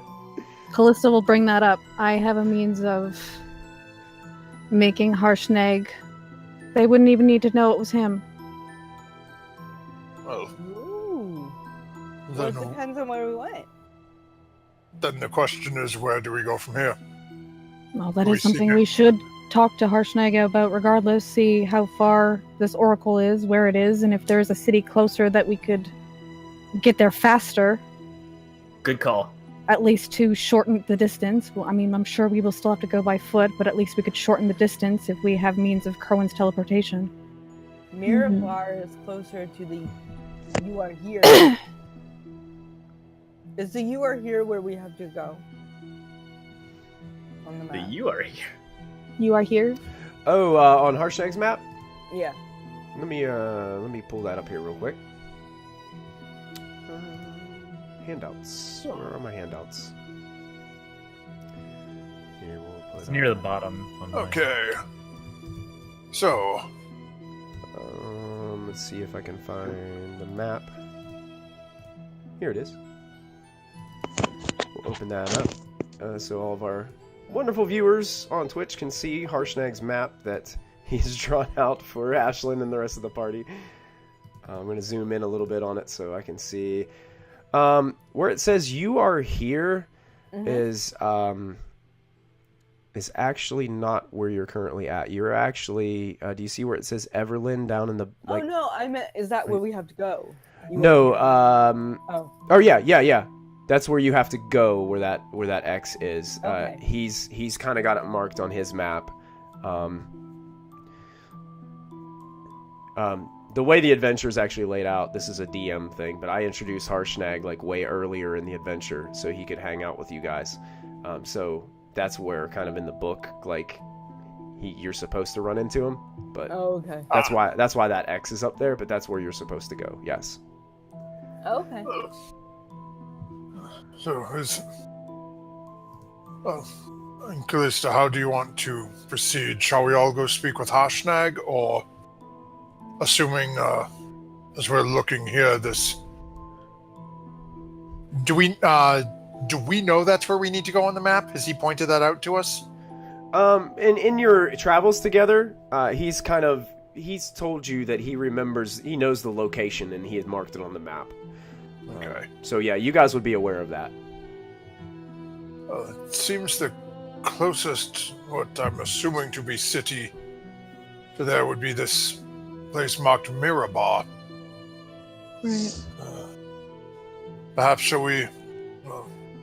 not sure if divide and conquer is necessarily the best course of action, but shall we all go see Harshnag, or should I go speak with Crowan with whoever else cares to join?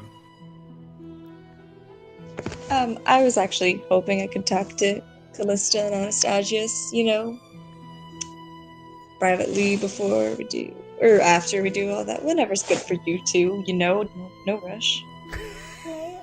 I'll go with Uncle Wolfen then. Okay. Come along, Lachlan. So you, Mulfin, Lachlan, Ashlyn are going to Moongleam Tower? Yes. Well, as Mulfin says that, we'll look at Callista and Anastasius and just sort of not say anything, but like, you guys okay with this? Alyssa doesn't argue. So Looks over at Anastasius. Just gives you a slight nod. Come along, Lachlan, Ashlyn. Let us go to Moongleam. all right. I haven't And been to a mage tower before. Is it exciting? Yes, they might turn you into a frog. I don't want to go. One would find out in a few years when it actually takes effect. You may never know. Okay. so Ashlyn, Mulfin, and Lachlan head towards Moongleam Tower and leave Diana, Anastasius, and Callista there. I'm gonna start walking slowly towards where I know Harshnag is. You guys got reports that even though you left Harshnag at the southwestern entrance of the city, they were getting ready to head to the western entrance of the city. So basically, I'll shift ping up near this gate was where they were kind of all headed towards. Oh, okay. And Mulfin, Lachlan, Ashlyn, I need you guys to make perception checks for me. Okay. Nice. Thank you for the luck, Mulfin. I will definitely need it. I'm going to use all of my persuasion rerolls. I think Okay, is Lachlan the only one making a perception check? Mulfin, are you no, I'm making trying any? to. My character I sheet's rolled- just being Yeah, slow. Being a little slow. Okay, Mine gotcha. too. My character sheet is not open. Hey, guy to go to, thank you so much for tuning in with us tonight. Thanks for hanging out. Hey, Glad guy you're to go enjoying the to. stream.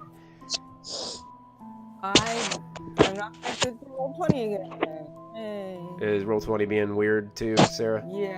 Yeah, it happens. What's your bonus? Do you want me to roll for you? I think it's +7. Okay, it probably is because mine is too, and we both have the same Wow, you're very perceptive. stuff. Yeah. Nice. You got a nat 20. Oh, look at that. Thanks, Zuck. So Ashlyn and Lachlan, you notice this too. Ashlyn kind of picks up on it a little bit before you do.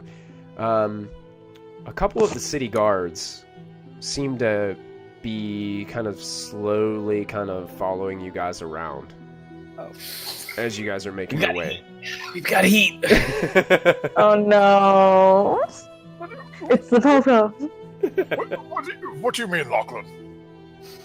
I think the guards, the fact that we're associated with a giant, I think that they're not particularly trusting of us.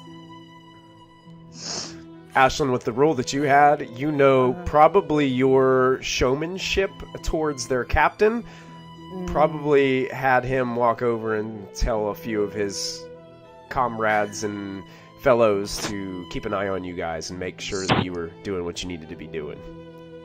Yeah, I think that they're trying to keep us in line so we don't go like bleh, and like jump at one. Like they're like 30 foot behind you, like they're just kind of just like walking back there, It's kind of like any movie that you've ever seen where some guy's like slowly just kind of walking, like keeping an eye on what's going on. Really not making any kind of aggressive moves towards you, but just you can feel like you're constantly being watched. I don't know what you two are speaking of, but whatever. Let's hurry up and get to the tower. Yeah. Okay. All right, Anastasius, Diana, and Callista, you guys are starting to walk towards the northwestern gate of the city of Everlund.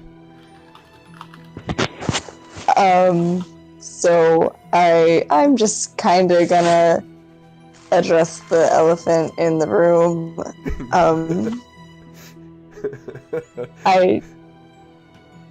I should probably, I guess I'll just start with a bunch of apologies. Anastasius, I'm sorry that we doubted you, and I'm sorry if it looked like it was because of your race, because it wasn't. It had nothing to do with that. It had only to do with my own past and problems. It wasn't anything to do with you, and I'm sorry because I should have just gone to you with my concerns rather than listen to other people's opinions or try to solve it myself. And Callista, I'm so sorry because I know that that's your friend and that he means so much to you, and that to doubt him, is probably the same as doubting you to you. And I didn't mean for it to come off like that. I just only meant to protect myself, kind of, and like the people that I care about, but which was, I understand now, was like bad and how I just did hugged it. Diana. Aw. Okay, I'll hug her back. Because I would have rambled on forever, and you know that. Thank you. I did not know how to handle this. Yes, Diana, I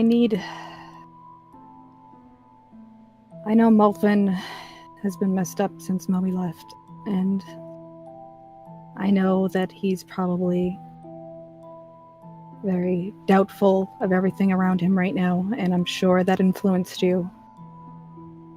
But I just ask that you trust me and talk to me in the future. Yes, I will. And I'll trust you too, Anastasius.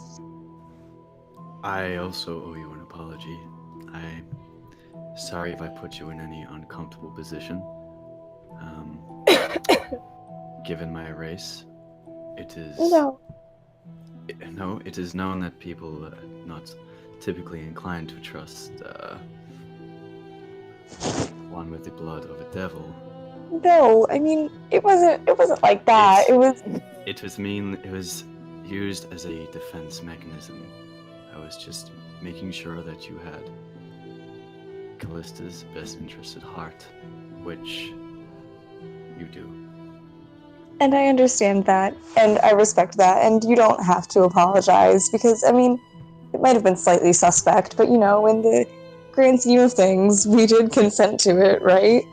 You didn't consent to me asking my deity to divine your intentions, which was really a bad thing to do. And I didn't do it because of your race, because I know that a lot of religious folk have that thing about, tieflings and everything, but, you guys can be good people, there can be... Just out of curiosity, what did your deity say about me?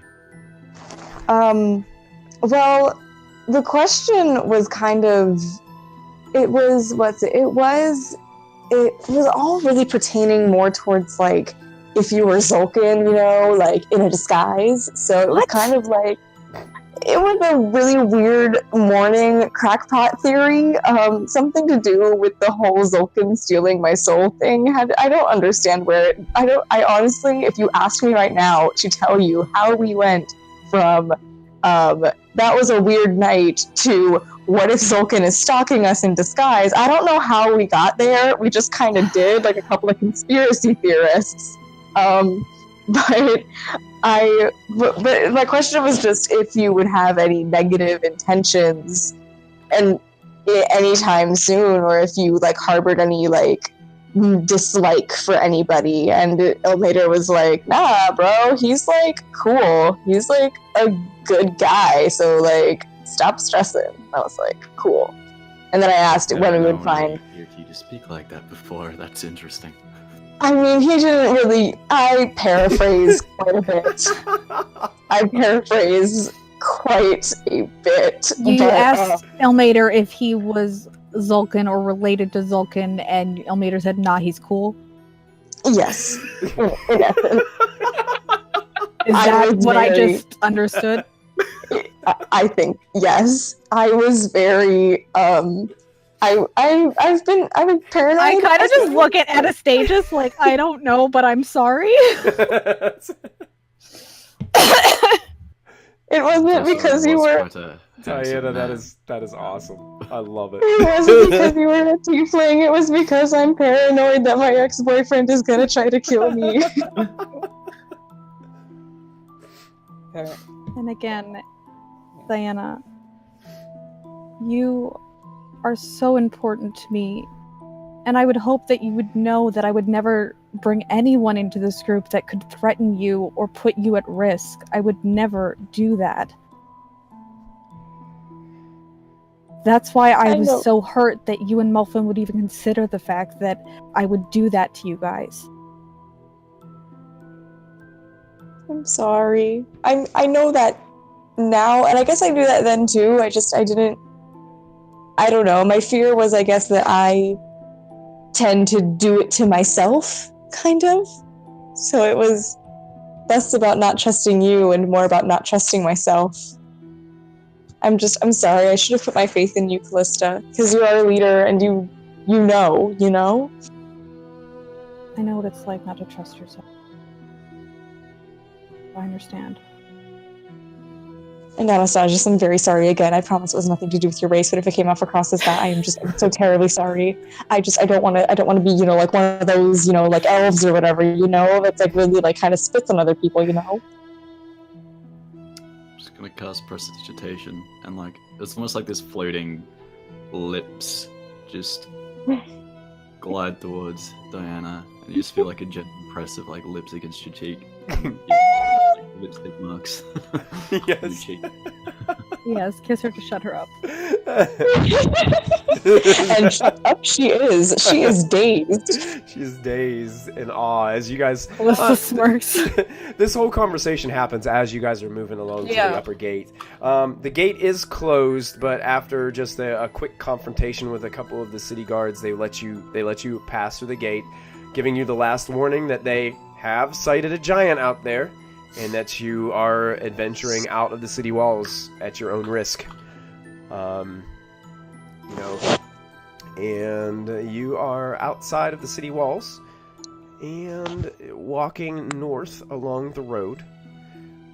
And eventually, as you guys are searching around, go ahead and make perception checks. Diana, Callista, and Anastasis. I'm really hoping it's another giant. Yeah, right? And we're fighting. That's what I'm just waiting for. I brought it up as a possibility. Oh, I've thought about it. And we split the party. Oh, God. Roll 20. Yeah, roll 20 is having some issues this evening. Oh, there you go. Don't forget to check out DiceBard at dicebard.com. That's right. Remember to use the I'm going to do that with promo my code. advantage. That's fine. Okay. I was going to do that with my advantage, but it would froze, so it's fine. Okay. Diana, you start to hear some whistling. Coming from... there's a lightly wooded area to the left of the road. that seems to stem for a little ways before it gets to the river. You hear some whistling coming from near the river. Do you guys hear that whistling? Harsh. In the time that we have known Harshnag DM, would you say that he is prone to whistle? He does whistle occasionally. He does whistle I just, occasionally. as a person, as Dungeon Master Michael, I cannot whistle. Really? So I can't. It's just... Oh no. Okay. I can't do it. I'm sorry. There we go. As the whole stream breaks down. I'm sorry. I can't either. That's alright, I can't click. I don't know how to click. Click? Whistling. Can't It goes- click my fingers. Yeah. Oh, snap. Yeah, we call it clicking here. Clicking. Wow. buttons. I can't Clicking is click what you do or when you change whistle. television channels. Yeah. We don't have TV yeah. either. The whistling is a loud, a deeper sounding whistle to you, Diana. Definitely sounds familiar. I will say, hey guys, I hear like a whistling, kind of. Okay. That's Guess It is we'll go odd that way. The birds would be so active in winter. yeah. It's Big old by the bird. river. It's by the river if you guys want to go down there. In a van. Yeah, I will go down. So, I'm in a van now. you guys start pushing through the light foliage. The trees are lightly covered with the snow. The flurry has seemed to stop for just this amount of time in the morning, as there's a few inches of snow on the ground. As you get closer to the river and get to the banks, you get to the edge and you see that Harshnag is sitting on a large log, a downed tree, beside the river, currently putting his armor back on. He's got his helm off. It's sitting down on the ground, his dragon skull helm sitting on the ground beside him. And his beard is just sopping wet, and he's got this long gray hair that's kind of sopping wet on the sides of his head, as he's just kind of whistling as he's reattaching his armor to his body.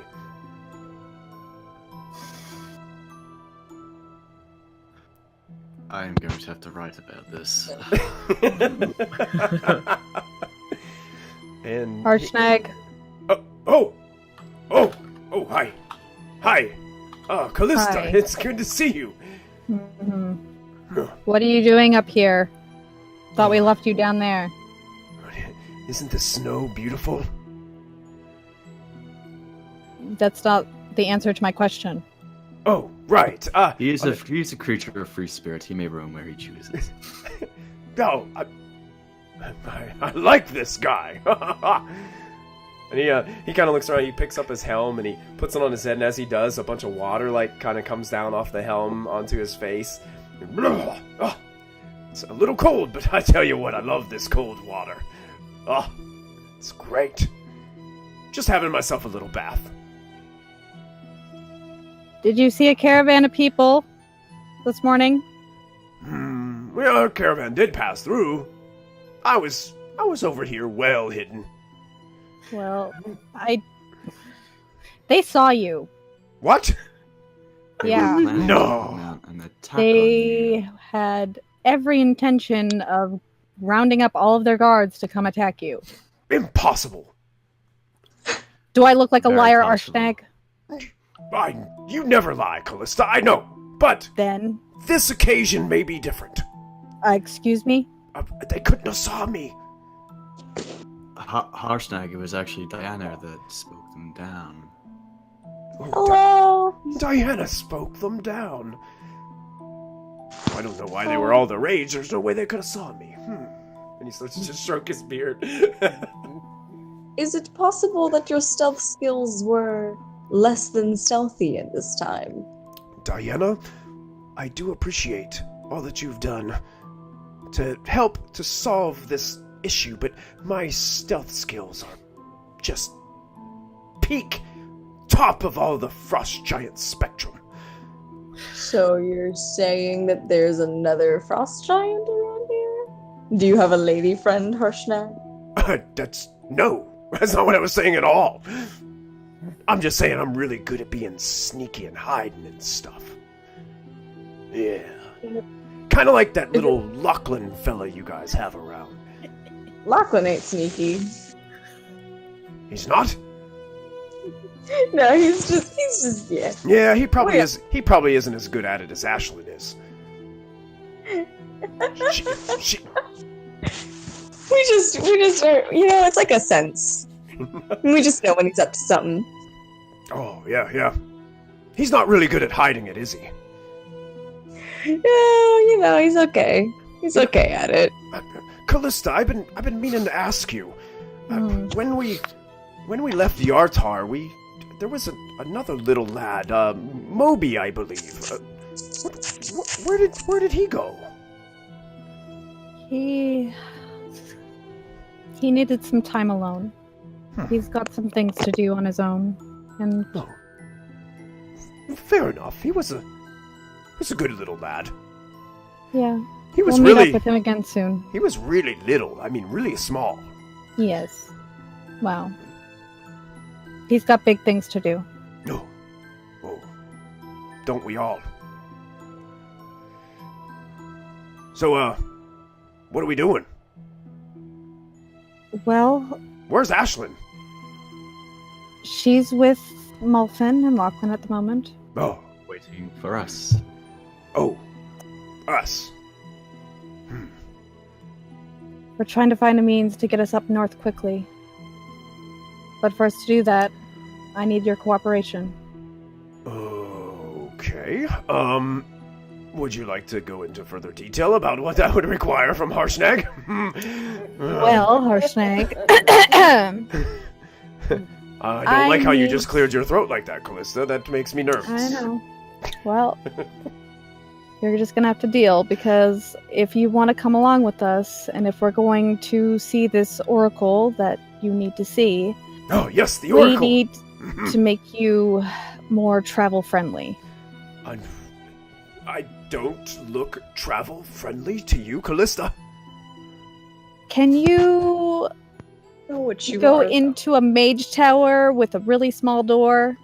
Can you walk into a mage tower to get to a teleportation circle and go through a really small door? No? Exactly, so you're not travel-friendly. Oh, right. So... that does pose a problem. My idea... I have... Can I just pick up the mage tower and then go under it and then set it back down around me? I think that would cause a lot more destruction than needed. Oh, right. It's making a bigger mess of a problem that's not a problem. Yeah, you're probably right. I was just trying to find some ways to solve the problem. I have a way to solve this if you would let me finish. Oh, I'm sorry. I'll let you finish. I'll let you finish. Give him. I have a means of changing your physicality to something smaller. Go on. With my druidic magic, I can turn you into a small creature, and I can hold you in my cloak, and we can go into the mage tower, and you will be completely unnoticed by the city guard. We won't have any problems, and we will quickly get up north much faster than if we were to walk. Make a persuasion check, Callista. Jack, I know you like whistling, so perhaps a sparrow, if you so choose. Ooh. Make it with advantage. Oh. A sparrow, you say? Any creature that suits your fancy, that is small enough to... Do you... Sir Anastasius, do you know any birds that have a very good singing whistle tone that are also very ferocious as well?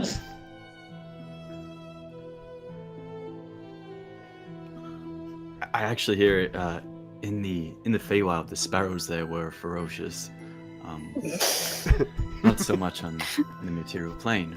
Can I make a quick intelligence check? Make a deception. Make a deception check. Actually. I'm sure the sparrows in the Feywild were very vicious.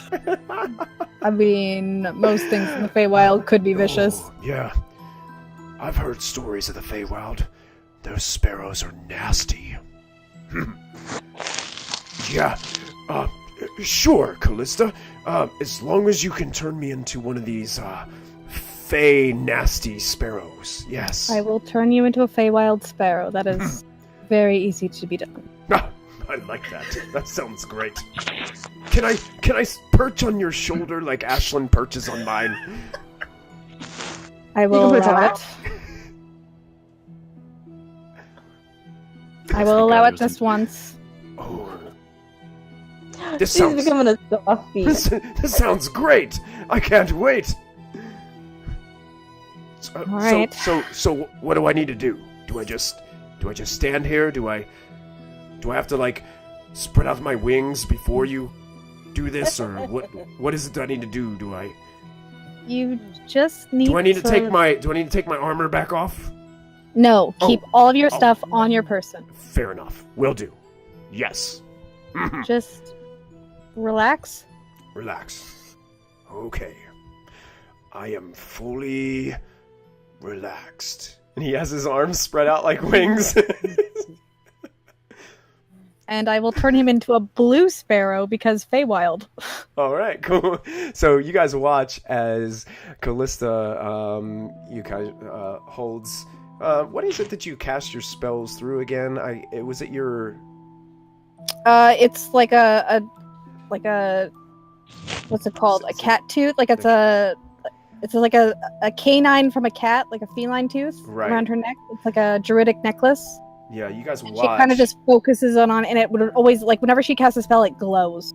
Yeah, this thing is starting to glow with this radiant purplish energy. Wow. And you guys watch as Harshnag, Anastasius and Diana, Harshnag just starts to transform in front of your eyes. And quickly his flesh starts to sprout these little blue feathers as he diminishes in size. And then all of a sudden, he's just fluttering as this little blue sparrow that just starts going. It's trying to whistle, okay? Which I cannot do. and it flutters over and it perches right on Callista's shoulder. Oh. And it just looks at you. Its head kind of bobs back and forth, and it kind of just like looks around, looks his head rapidly moving around. And it's interesting because not only is he a blue sparrow, but he's got this like. The feathers on the top of his head are white, like the skull helm. That's cool. So it makes him look rather interesting as a sparrow. How long does that spell last? 1 hour, so we 1 need to hour. Yeah. Let's book it home. So yes, she would say we don't have much time, so let's get this done. All right. So basically, while he's polymorphed, he is basically transformed. So he's taking. He cannot speak to you. Is that correct? He's basically just a tweeting bird. I can speak to him if I do speak with animals, but Okay. other than that, no. Got you. Stumpy, thanks for the bits. Appreciate that. They're working on getting almost another reroll, guys. I think they're only 10 bits away from another reroll for you guys. Whoa. So you guys are marching back to town. About this time, the rest of the group, Mulfin, Lachlan, and Ashlyn, you guys have made it successfully to Moongleam Tower. As you guys entered, you saw that the guards kind of stopped pursuing you, but look like they're just kind of floating around outside of Moongleam Tower, just kind of waiting around. You guys enter, and you're taken up to the quarters of Crowan Valharo. And you can see that all of his little Tressum friends, the birds with I wings... lie on the floor. You lie on the And floor? I just want them to cover me. Oh, yeah. Several of them come up and start cuddling to you. Some of them start rubbing against you and purring loudly. A couple of them are stubborn, and they're just kind of staying away from you. But you do have a few of them that are kind of nosing up to you. Crowan seems to enjoy the sight of Ashlyn just getting totally mauled by all these cats with wings that just want to be like held and pet and everything. And Lachlan and Molfin, you are there as well. And Crowan seems very pleased to see you, Molfin.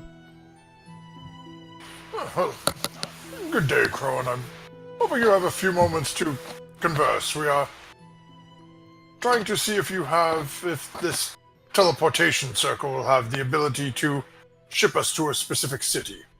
Oh, Molfin, do you have a specific city in mind? Yeah, well, I assume it is a city. I've not heard the name myself, but it is on a map that I was provided. It is called Mirabar. Oh, Mirabar, yes, actually. As a matter of fact, Mirabar is a location of one of our teleportation circles. Well, I am hoping we may, well, then, hopefully Callista and the others will be along shortly, and we will be able to make use of that. We are unfortunately seeking to depart rather quickly, as we are proceeding to the Oracle we spoke of before to see if we can get any additional information with our giant friend. Well, or for our giant friend. I'm not quite sure how Callista and the others planned on working that aspect out, but... As you guys say that, or as you say that, Molfin, his face kind of lightens up a bit, just brightens up, and he just looks at you, oh, that would be great to get that kind of information. It'd be vital information to our organization as well. I'm looking for a handout really quick, guys, because I'm actually going to show you guys what all this looks like, but for some reason my Roll20 is not showing me. My Roll20 is starting to act up on me too. Which is not good. Not good at all. Okay, This episode brought to you by technical difficulties. Yes. Are all The these letters goodies D yours? and the letters B. Yeah. Transpired. I'm just gonna put this into my video so you guys can see. But this is a map of the teleportation circles. Oh, wow. And I will try to have this ready for you guys before. And you guys will notice that Mirabar is on here. It's the farthest north. Everlund is on here. Yartar is one of them. Oh, Waterdeep nice. has a circle. And there are two others. There is one at Neverwinter. And there is one at Loudwater. Loudwater. Yeah, so there are 6 teleportation circles here provided on this map. And Crowan, he's looking at you. Each one of these circles is in a designated locale, used by members of the Harper's organization all the time. There is a mage or wizard usually appointed to each one of these circles to watch over it, and to make sure that they're being used for the right purposes. Well, that is most excellent to know that they are cared for properly and protected. Oh, these...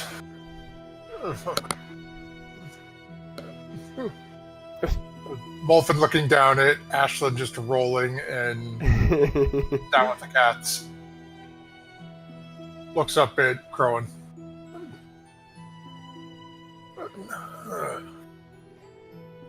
Crowan, I hesitate to ask, but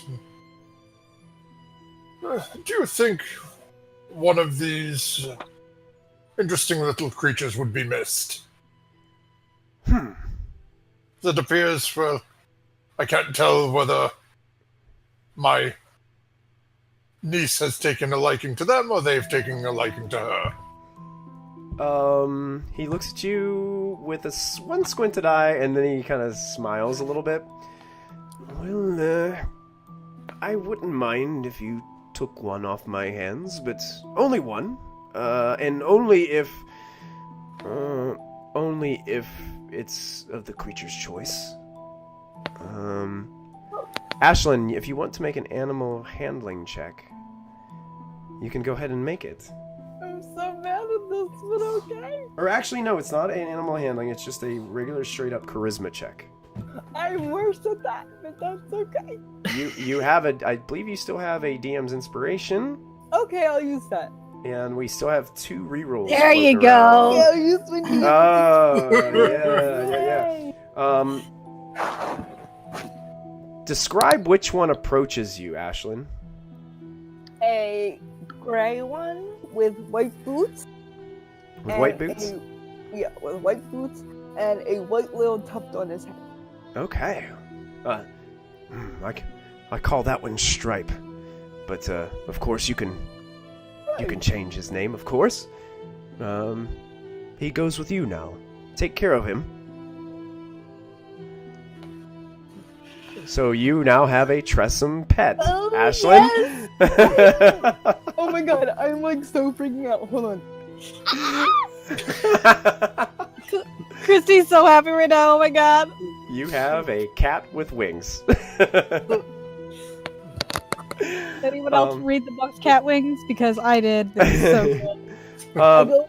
Crowan then looks at Lachlan and puts his hand on Lachlan's shoulder. It's like, last time I saw you, I think you were talking to a broom. Yeah, Are you? we all make decisions. we do. Are you recovering okay? Oh yeah, I'm back in the game.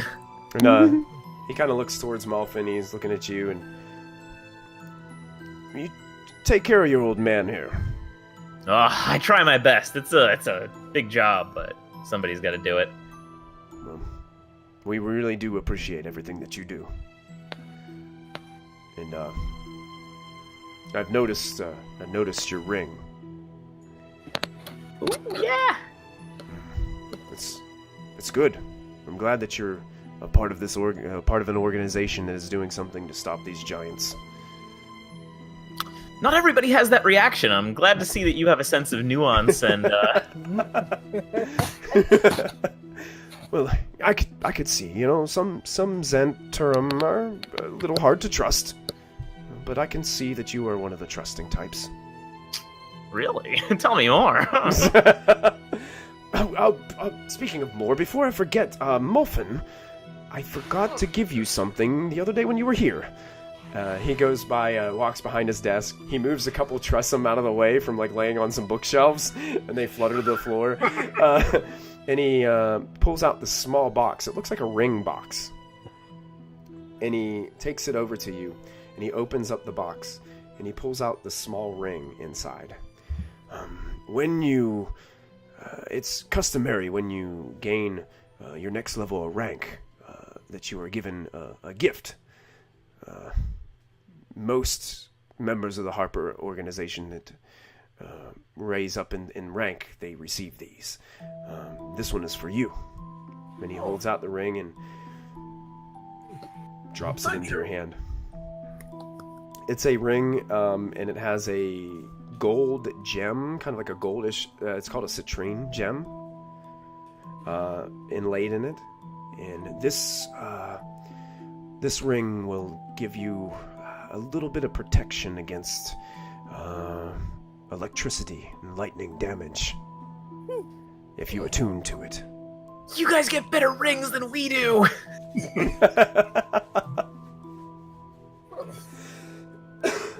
Often we'll put it on and lean over towards Lachlan a little bit in gnomish. Even nicer than the ones the ladies got. Yeah. Shocking. Nice. So, you're headed to Mirabar. Yes, as soon as Callista and Diana and our new friend Anastasius arrive, Okay. we will be on our way, and then from there we head north to the location where Harshnag has advised us this oracle is, that, if memory serves correct, maybe somewhere near the realm of Cryovane, but Oh, yeah. yes, be careful if you're entering any of those realms. I know that some dragons have the power and the ability to scry on intruders. Be very cautious. One can hope that we will remain undetected for the majority of our time there. Yeah, we don't do that well. Worst case scenario, we may be able to reach out for assistance, I believe. Callista has a way of contacting someone, although he seems to have been distant recently. But Anastasius, Diana, and Callista, as you approach Moongleam Tower, you also notice the same kind of there's a couple of the city guards like following you guys around, always staying like 40 to 50 feet behind you, just kind of like walking like side by side, just like slowly just walking, kind of trying to be nonchalant but not doing a very good job of it. And you I guys would like to turn and wave. One of them just kind of gives you a dirty look. Paparazzi. One of them turns Very around comfortable with like people following me around. Yeah, I think Callista's used to that too. And you guys approach Moongleam Tower and are invited inside, brought back up to Crowan's quarters, where you see that Molfin is just looking at a new ring that's on his hand, and Ashlyn is petting a Tressum and rocking it like a baby in her arms. Yo. Hi, Callista. How's Meg? Oh, Hey. I don't want to step inside the room. There's too many creatures in there. Harshnag flutters off of Callista's shoulder and then perches on Ashlyn's shoulder. And is looking just like rapidly with his head back and forth, whistling at times, doing a little Tweety Bird kind of sound. Oh, you. Callista, did we inherit another small beast? For less than an hour, yes. Would, So we best make this quick. Very I valid don't point. get it. Where's Harshnag?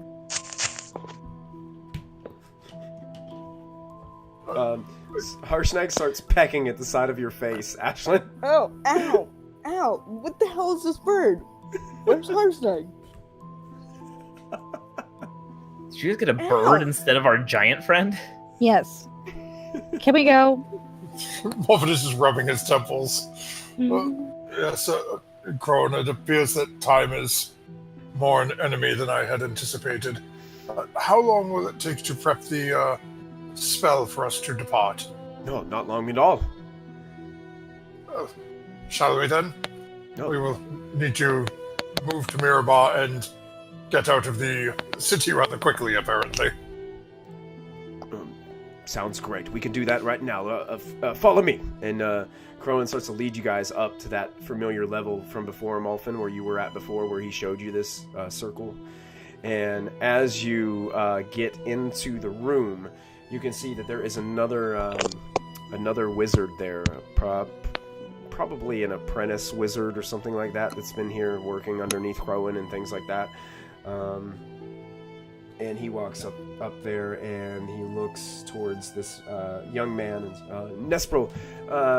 Let's prepare the teleportation circle. We have to get this group of adventurers to Mirabar with haste.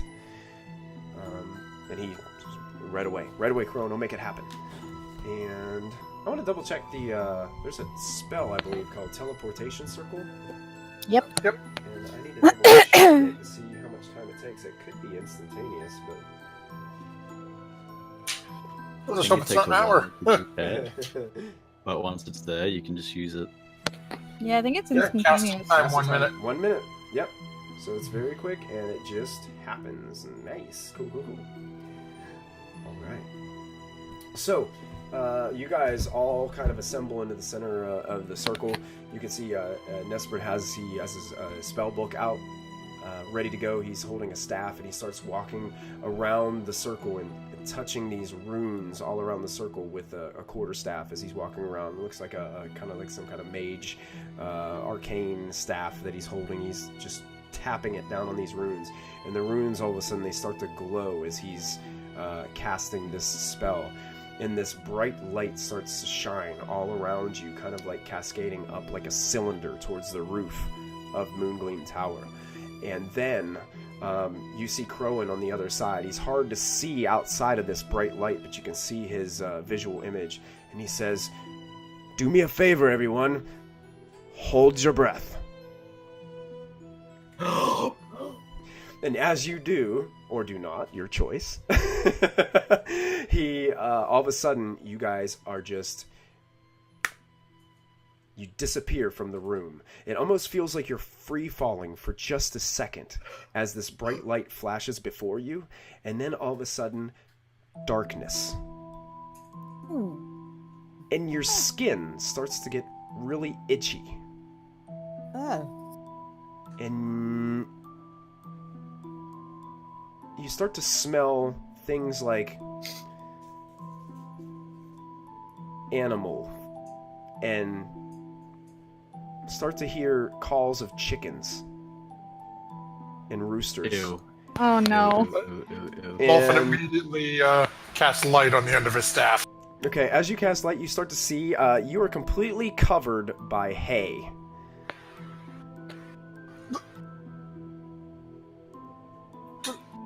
All that is unholy.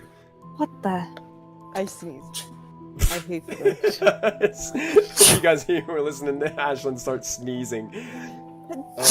And you guys all start to It see... smells like a farm. What? It smells exactly like a farm, Anastasius. This is Why lovely. is this bird still pecking me? Oh, I'm just gonna start sobbing. Oh no. This is terrible. Did we end up in the wrong place? What happened? Where are we? I have no idea. Let us. Molphin's gonna sort of climb out of the hay. Am I in a building? Am I? As you climb out, you are actually in the loft of a barn. A second-story loft area. And you can see down below, you can see stables and horses. And it opens up. The front door is wide open. And there is a dwarf standing down there in front of the open door of the barn, holding a pitchfork, resting it against the ground as he's just standing there with the pitchfork pointed to the sky. He's got a really grimy looking brown beard that is wide, yet it doesn't extend too far down his chest. It's more of a wider beard. He's wearing a big straw hat, and he's got overalls on that have just dirt and filth all over him.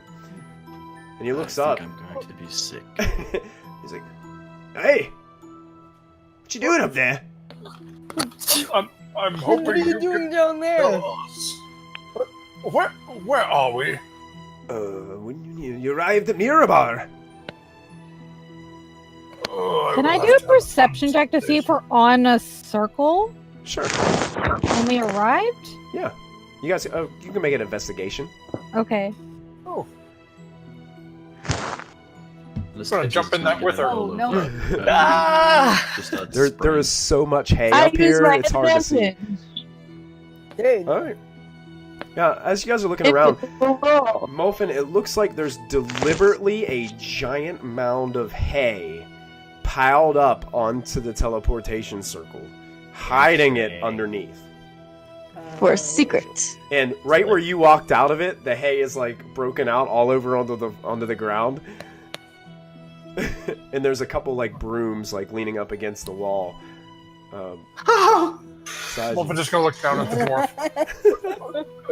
Why, Molphin, for you now, want is one? there a pile of hay on top of this circle? We like to keep it hidden, eh? Smart. Right. I don't Hey.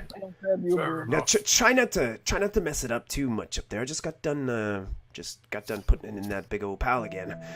I'm gonna grab a broom and start cleaning up a little bit. Ah, thank you, laddie. Ashlyn, please, as quickly as you can, but carefully, please extract yourself and start heading down and towards the outskirts of town. Okay, I have no idea why, but okay. Will do. Bye. We will catch up with you in a few moments. Why is this bird pecking me? It's Harshnag, Ashlyn. Hi, Harshnag! I got a cat. I'm moving you guys to a new map. Ooh. Woo! New maps. Do you guys see this? Yes. Oh, And right up music. vegetables. So Liking these jams. Oh, and it's not letting me get to the mute. Like, my roll 20 is messing me all up tonight, guys. I apologize. It's like flashing on and off and stuff. It's a crazy thing. So I apologize, guys. This is beautiful. It gives me So- Dorn from Game of Thrones vibes. Yeah, so I apologize for the loud volume if it's giving you too loud in Twitch. I apologize for that. But it's not letting me change it, so I've got to wing it now. Which is good because we only got about 15 minutes left. Yeah, you guys actually are in a farm building that is roughly on the outskirts of this area right here. Okay. So you guys are on the outskirts on the other side of the river, but you can see that Mirabar is actually built into the side of a mountain on the top, and it spans these, it has these elaborate docks that meet in between these two rivers. If you ever been close to my hometown in Pittsburgh, Pennsylvania, it kind of reminds me of that same feel where the two rivers come together and the city is basically built right on it. It looks like a pretty vast, dynamic and different city. It looks very dwarven in nature, from what you guys can see. Are there any forests nearby? Hold on a second. Let me see if I can turn this volume down. There we go. Oh, let me click on jukebox. Cool. So let me go to... Where's my Get town? out of this farm as quickly as possible into civilization. Oh, It smells it's not letting me do terrible. anything. Aww. Wait. It let me There we stop go. it. It let me stop it. Okay. No, it didn't. Oh, goodness. We have our own volume controls under settings as well if need be. Yeah, but it's not helping me any. Yeah, fair enough. That's what the stream hears. It's like everything is locked up and frozen for me, so I can't change anything. So Oh no, you can't even mute stuff? I can't do anything. Oh. So I'm just gonna leave it how it is. I can change maps, that's about it.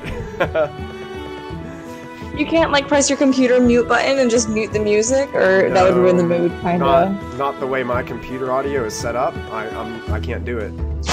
Oh, I'm sorry. It's the way It's good jams. It's all, you know. Yeah, it's good jams. You just might have to talk a little bit louder for me to be able to hear you. Okay. That's it. Is there, That's right. All right. is there a forest nearby? Yeah, you can see that there are some light forests. If you go down this, what's Luskin Road here, beside where you're at, if you travel down there a little ways, you could probably find a way to find a place to hide out. I'll run down the road and try to find a All right, fantastic. Molfin's gonna look down at the dwarf. Just fair warning, given the situation going on. We have an ally aiding us who happens to be a giant. Currently riding on that fleeing elven girl, riding on his shoulder in the form of a bird. I must say that's the most interesting giant I've ever seen. Well, in approximately half an hour or so, he will be back to his normal self. So, just fair warning if you happen to see a frost giant materialize wearing a white dragon bone helmet, that he means no harm to anyone. He is traveling with us north from here. Fair enough. I just make sure he stays well away from the city. Well, the plan is to cut through the city, but hopefully we can make it from one side to the other within an hour.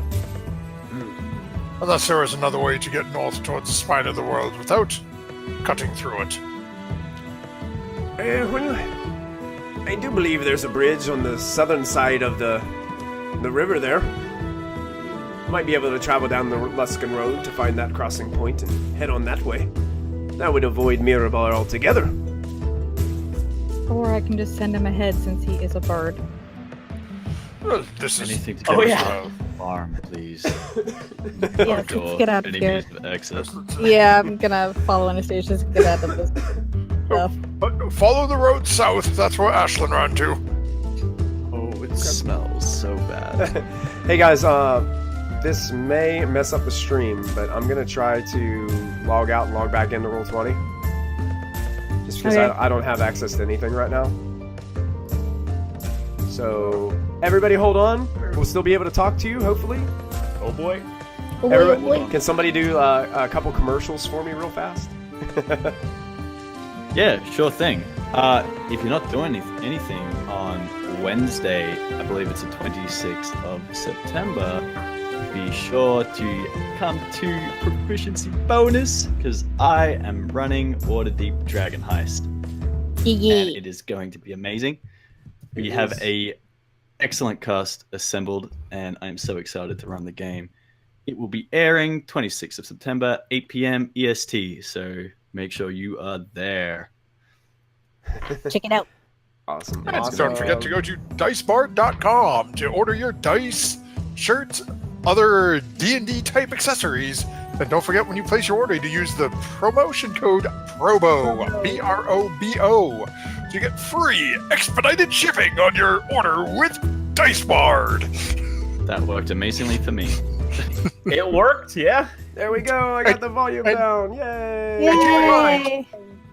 Anastasius resides in the land down under, which is on the other side of the bloody planet from where they're shipping from. If he gets things via expedited shipping, you know they'll get to you too. Nice. So Callista just came up with the plan of having Harshnag fly over Mirabar as a little bird. Ashlyn has already made her way down the road, though. I'm very fast. I will try to find them. I'm assuming she didn't run too far, did she? Yeah, you guys can see her in the distance. You could probably shout. Ashlyn, What? come back here. What'd I New do? plan. New plan. Oh, okay. I stop and I for that. All right. New legs. So you guys think you probably have about 30 minutes left of Harshnag as a bird. And in theory, could Harshnag fly across the city in 30 minutes? He probably could, but he'd be pretty tired, and once he got to the other side, poof, boom. Yeah, it's probably not going to give you an accurate. It's only 50 It's only 50 feet. feet. He can make that. He can make that in 6 seconds. Yeah. Yeah. So you guys think that he would be fine, as long as you guys could get over there as well to meet up with him. Yeah, Yeah. I'll run with him. Okay. Okay. I will. I'll make sure he's okay. I'll go on the other side with him, and try to find a forest with him. Okay. What if it takes us a while to get through the gate? Well, as long as he's outside the city. He can go ahead, and I'll make sure that he's okay though. No? Okay, just send him ahead. Oh, you may be correct on that one. That's I think we need Harshnag to direct us, do we not? yes, but what we're speaking of is sending him across to the other side of the city that we have to go through, so that to make it easier than traveling south and looking for a bridge. That will mean Ashlyn and Harshnag will be on the other side of the city as we have to make our way through. I hope this is not a city of farmers. It seems to be built into a mountain. I would assume Perhaps miners over farmers, but I wonder what they mine. Do you think it's gold? no, it is probably Silver? coal. Cow manure. Oh. Nothing of value, Lachlan. Too close to giant territory and dragon territory.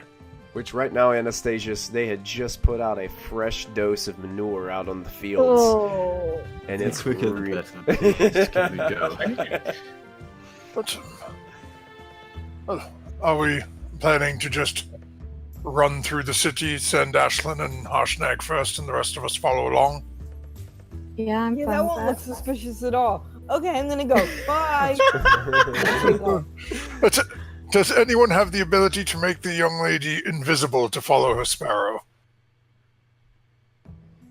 No, not without dropping concentration on that one. Yes. I may be able to Anastasius? assist. Oh, that's Anastasius. If you, Lachlan, this seems like a perfect time for you to get some more practice in. Oh, but it's hard when people are watching. If we turn around, would you feel better? Yeah. What are you doing? Malfin's not going to turn around but put his hands up and then do that little spread the fingers. Oh gosh. All right, I'm gonna prepare and say my words. And Ashlyn, you ready for this? Ready for what? We're gonna make you invisible. No! No, like surprise, or no, like don't do it. No surprise! Yay! Please, gotcha. Okay. And then I'm just gonna like. Can you see me? And Ashlyn vanishes from sight. Can you see me? Oh, it worked. Nope. Okay, go. Okay, I'm running. Be quick. Running really fast. I can't believe Yeah, that I will tell worked. Harshnag to fly and try and stay. Yeah, Oh, Or this just ride Darkmoon her City. shoulder. Sit on her head. Wouldn't it be faster for him to fly? Like just Probably in be a little case bit. she. Mm, Yeah. Not with Ashlyn's speed. yeah. Uh, They might be about the same speed. Oh, Like okay, Ashlyn could probably sure. just like run right underneath them. I hand Callista stripes right now. Okay. I say, take care of him. Hold on. Okay. Callista, I- Cleo yeah, tries I- to snip at Stripe a little bit. Ah. Okay. Okay. Oh no, jealous babies. They're gonna be real bad. They're gonna be real bad. They was hungry. Ashlyn, as you're following Harshnag across this Westgate Bridge, the gate is open. It seems like there's a lot of people passing through, so it's a pretty crowded city. But the one thing that you notice is it's very clean as you enter, as you get through the gate, and it's also a very rich city. Some of the structures actually have gems inlaid Oh, no. into them. Oh no, I'm going to jail. And there are many dwarves around, walking around, dressed nicely, not too flamboyant. They don't look like Waterdavian nobles or anything by any means, but they dress like they have some money here. Like there's not a lot of poor areas that you can see as you're walking through Fallen Harshnag. A lot of them seem like they are in some kind of in the business of mining of some sorts. And there's a lot of these places. You can see you pass by a couple temples dedicated to various gods. It's a pretty nice, vibrant city. It's clean. You can see several areas where you can tell that they also craft some very fine weapons here. Ooh. And the docks are very busy as you see people coming in and out of the dock gates, as it looks like this is a large shipping location for a lot of these dwarven-made weapons and materials to go up and down the Sword Coast, delivering these items and merchandise back and forth to other cities and towns. So these people, these dwarves, they're pretty good. They're pretty well off. But you have no problem getting from one side of the city to the other, to the North Gate, following Harshnag. Nothing seems to jump out at you. Nothing seems to cause any problems, especially since you're invisible. You just kind of bump into a few people, but they're just like, oh, whoa, whoa. Just move on. I'm gonna go towards Mines Road, I guess. Okay. Sure. And Yeah. that's about All right. The rest of you. Let's check this place out. What do you think? I do not have high hopes for it. We will need to cut through quickly. I do not like the idea of leaving Ashland on the other side of the city with a fluorescent colored sparrow that will very shortly turn into a massive frost giant. Indeed, leaving her alone in such responsibility is worrisome. Oh, I trust her completely. I am more concerned with her exiting the gate and waiting right out front of the gate because we told her to get to the other side of the city, and having Harshnag appear in front of the city all of a sudden, and the guards panicking and the two of them being mauled. So we will cut through the city as quickly as possible. So you guys approaching the, you go through like a quick checkpoint at the west gate, but it's nothing extensive. As you guys go through, they just kind of like look and kind of keep a track of who's coming in and out of the city. And the same things, you notice nice clean streets, large enough for caravans to pass through. Extensive buildings close together, get that same city feel you guys had at Everlund. This Mirabar might be a little bit bigger than Everlund. A little bit bigger than Yartar as well, and just the overall wealth of this place is pretty extensive. Anastasia's, check it out. Lachlan, you can't ignore the fact that this place is elegant. There's like a dwarven elegance to it. It's not like overly flamboyant, but you can see Practical. Yeah, it's practical. It's useful. But there are gems inlaid, and from what you can tell, this is where the riches come from Mirabar, is their mining of precious gemstones. And this is just kind of like a testament to the city's wealth. Well, this has definitely exceeded my expectations. We may want to stop here a day or two. What do you think, Anastasia? This is like a nice place. As long as I'm not anywhere near that farm again, I can definitely see myself settling in for a night or so. Sure, there are some nice taverns around here. To meet the nicer people. or brooms.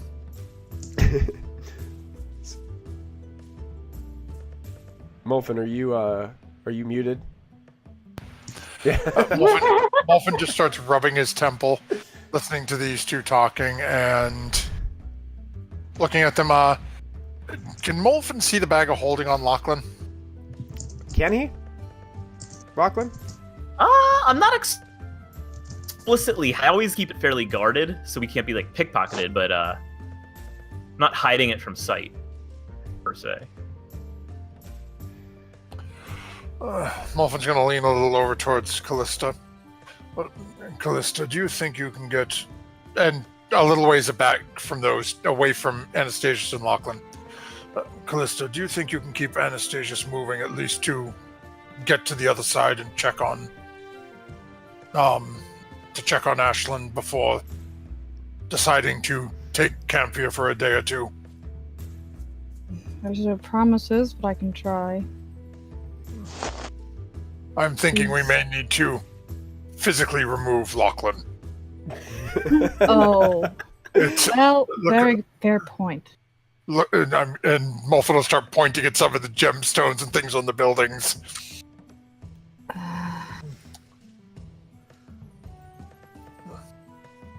But I want to go to the Thieves Guild and start a fight club. Oh my god. So, Molfin will pull Callista a little bit. Okay, do me a favor and call Anastasius up to you for a moment so I can have a word with Lachlan. Okay. Anastasius. Yes.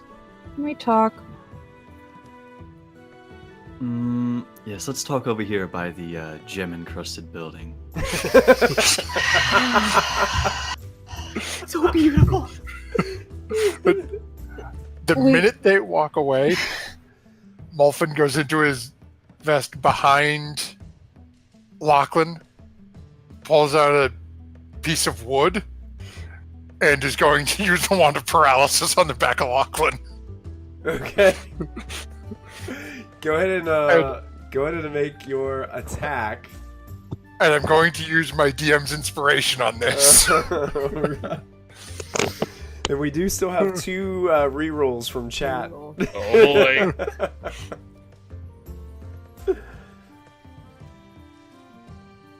Will 16 hit? Is a 16? 16 is my armor class. So that will hit Lachlan. Lachlan, all of a sudden you just freeze. Like your muscles tense, you cannot move. Do I have to do a concentration check? Or do you? Do you? Yes. Well, no, because yes. he doesn't take damage. Interesting. No, he can. Yeah, he can maintain concentration. He hasn't been hit for damage. On a Unless hit, he takes damage. On a hit, the target is paralyzed for 1 minute. At the end of each of the target's turns, it can repeat the saving throw. Maybe every 6 seconds he can do it. Weird. Yeah, there's no initial saving throw, but there is. It says that. I guess that would be more for like combat. Go ahead and make a saving throw. All right, what kind of saving throw am I making here? Good question. Let me take a look at the spell. Yeah, what would the saving throw on a paralysis spell be? That's what we need to find out. Plain. There is no paralysis spell. Oh. Huh. Fancy. So let's look up the Constitution? wand of Paralyzed. I guess Constitution sounds like it would make sense to Feels me. right? Yeah, that sounds about right. Go ahead and make a All right. Constitution save for us. I'm definitely using my DM's inspiration here. Nice. Ooh. Oh, yeah. So as you're starting to feel your body tense up, Lachlan, you're able to shake the effects of this spell off, and you feel this jab like in your back, like somebody just like tried to it's like somebody poking you with a pen or something in your back. That was weird. Did I eat something funny? I felt so weird for a moment. Malfoy quickly with the staff. Poking him in the back. We need to catch up to Ashlyn. Right away. I mean, maybe some of us could go ahead and catch up with her, and the rest of us could start to scout out around here a little bit, start to do some intel, see what information we can get about, things. Certainly. Perhaps you and Diana should run ahead and catch up with Ashlyn. Yeah, see, I think that my skills would be better applied here. As Lachlan points to a gem in an encrusted building. I am insight checking that. I as well. Something tells me I'm going to believe it. You're Actually, you know what? Yeah. It's almost the end of the night. We still have a couple of rerolls left. I'm going to burn one of the rerolls. All right. Oh, You can burn a reroll.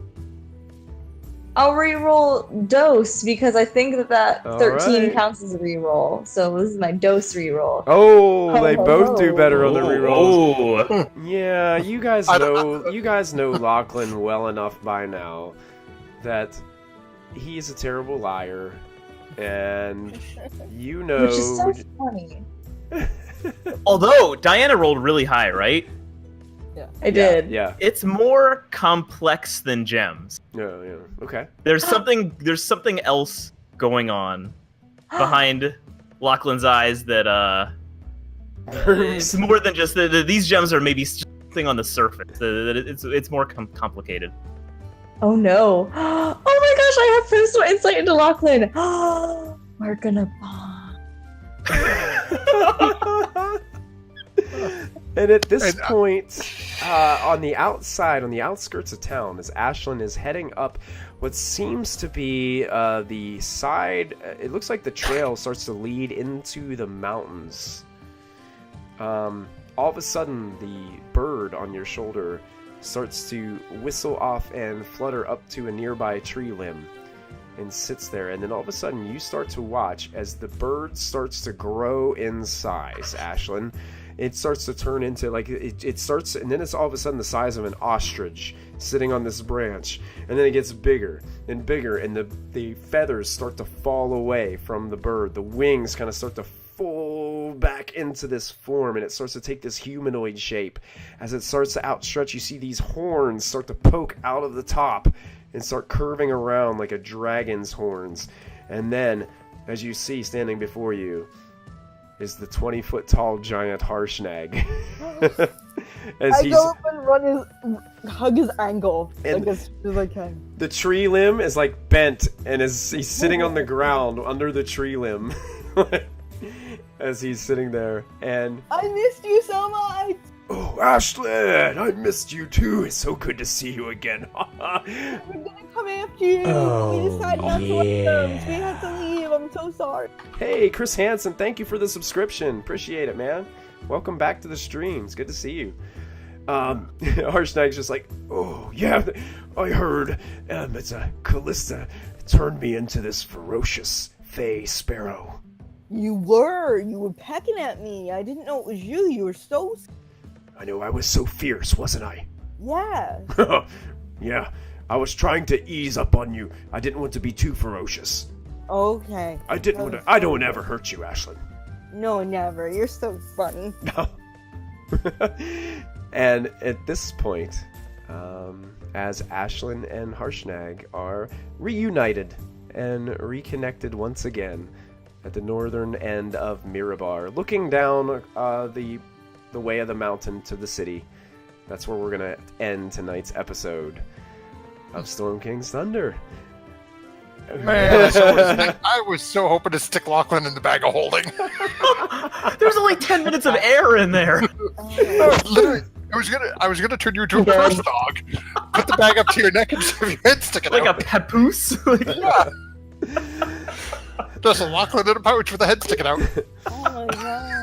Awesome, guys. I just wanted to remind everybody, next week is episode 50. And we are going to celebrate big with a glow party. So make sure you guys pick up your glow sticks and your glow necklaces and bracelets and headbands or whatever else you want to use for the glow party. We will be giving away also next week this set this black and gray swirled dice from Dice Bard. So you gotta go check that out. So Dice Bard, so make sure you check them out. Before we get too far into a couple other announcements, what about a Nat 20 for this week, guys? What do you guys think? Anybody from chat, if you guys want to chime in too, if there was somebody that jumped out at you as deserving the Nat 20 for our next session for episode 50, let us know. They've got glow Molten for apologizing. Yeah. Molten's apology was so powerful. Such growth for the character. Very cool. Yep, it was beautiful. He Also, defused Callista's bomb so quickly that I couldn't even, like, all the points that I wanted to, like, throw in his face, he, like, already countered, and I was like, well played. I think Matthew's been working on that all week. Yeah, you think? He's had his notebook at work, and he's been like, what am I gonna say to Callista? Quite literally, it's humorous, but it's really not, as there are pages in this thing that I've been writing this letter literally. Molfin's been writing it to Callista. Matthew's been writing it to Christy going, oh fuck. Matthew actually sent me the image that he created, and he made it look really nice. So Matthew, I want you to message it to Christy, since we didn't get a chance to use it. Just go ahead and message it to her anyway, because I want her to see it, because you put all that work into it. I want you to make sure that you show her that. If you want to share it with everybody in the Discord, Yeah, you can. might as well shave it with the Discord But, group. yeah, he worked on this and he put it together. It's just he actually got a chance to actually talk to you face to face rather than give you the note. Right, yeah. So I let him kind of role play it out. And Yeah, it's a good thing Anastasius was there because she wasn't going to let you talk. Awesome. So yeah, Molfin, you have the nat 20 for next week, and you guys use all your rerolls from chat. I think I'm going to start doing that more often. It's something that another chat does or another streamer does that I really like. So anytime some of our chat gets involved with bits and things, they could help you guys out in your adventure. Hey. And they definitely helped out tonight because I think every reroll was successful. Yeah. Yeah, I think so. So that helped out a lot. I really don't trust JJ and MG making plans. Yeah, when I was reading up in the Sword Coast Adventurers Guide about Mirabar, I'm like, oh man, Lachlan is gonna love this. Okay, so we got the Nat 20 out of the way. Don't forget, on Mondays, Matthew leads his party through Tomb of Annihilation right here at Proficiency Bonus. You can catch that at 8 p.m. Eastern Time every Monday night. It's excellent, so make sure you guys tune in. I fell asleep an hour into the last episode, so I'm going to have to go back and watch the last 2 hours and catch back up on everything this weekend, so I'm looking forward to that. We've got Mystic Hour that's coming up on Thursdays, 8:30 p.m. Eastern, 5:30 Pacific.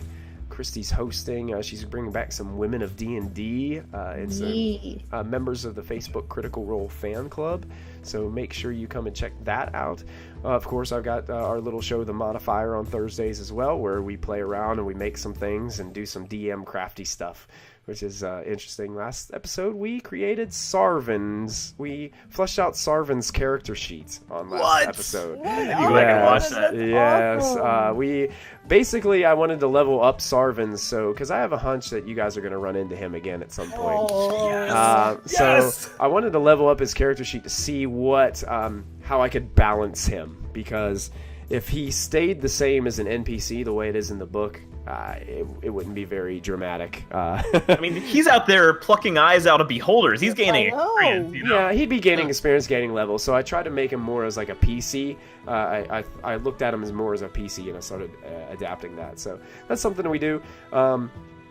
And we've got Curse of Strahd coming up in November. Make sure you put an application in so Sarah can get you on board. We need some more players for that to stream on Sunday nights. And we have JJ, Dungeon Master JJ, leading us through Waterdeep Dragon Heist, coming up not this Wednesday, but the following Wednesday. I believe that's the 26th. 26. That's 26th, correct, yes. 8 p.m. Eastern will be episode 1, and I am looking forward to that. It's going to be great. And there's going to be a special episode of Mystic Hour on the 27th. Special episode on the 27th. She didn't even give me any of this information, so we will see what that is like later. Man, so many cool things coming up to close out this month. It's going to be exciting. And thank all of you guys for tuning in and hanging out. Giving us bits. Stumpy, you didn't know about the casting call for Curse of Strahd? Wait, I'm sorry. Is Stumpy stating that Christy did not advise him that he could join the cast? I did. I announced it on Inside Check last week. So he just never listens to me. So it's his own fault. Stumpy from chat. We love you, Stumpy from chat. I love really you, do. Stumpy, but you know about it. Nice try. Christy calling out Stumpy from chat. We gotta get Stumpy. We're still working on Stumpy from Chat's show on Proficiency Bonus. We're just gonna call it Stumpy from Chat. I'm telling you, Stumpy from Chat is like our Critical Role's Brian W. Foster.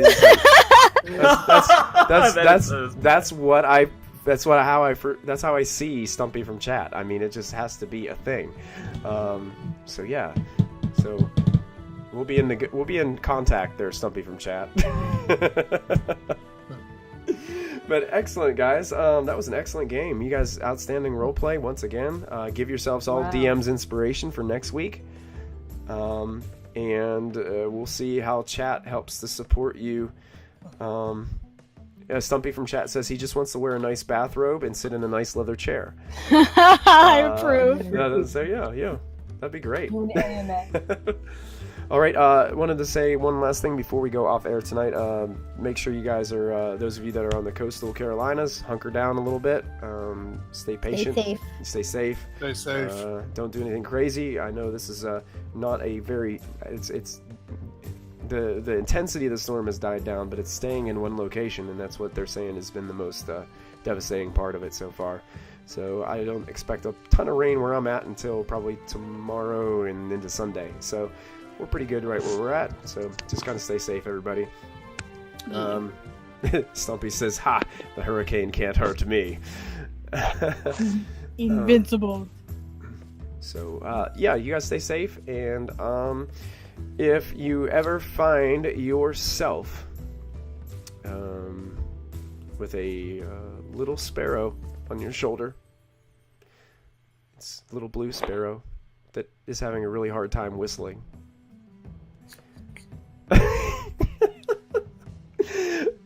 Remember, when you're trying to understand exactly what it's whistling to you as it's pecking alongside your face, don't forget to add your proficiency bonus.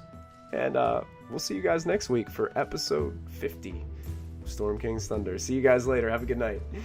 Okay, love you. Bye.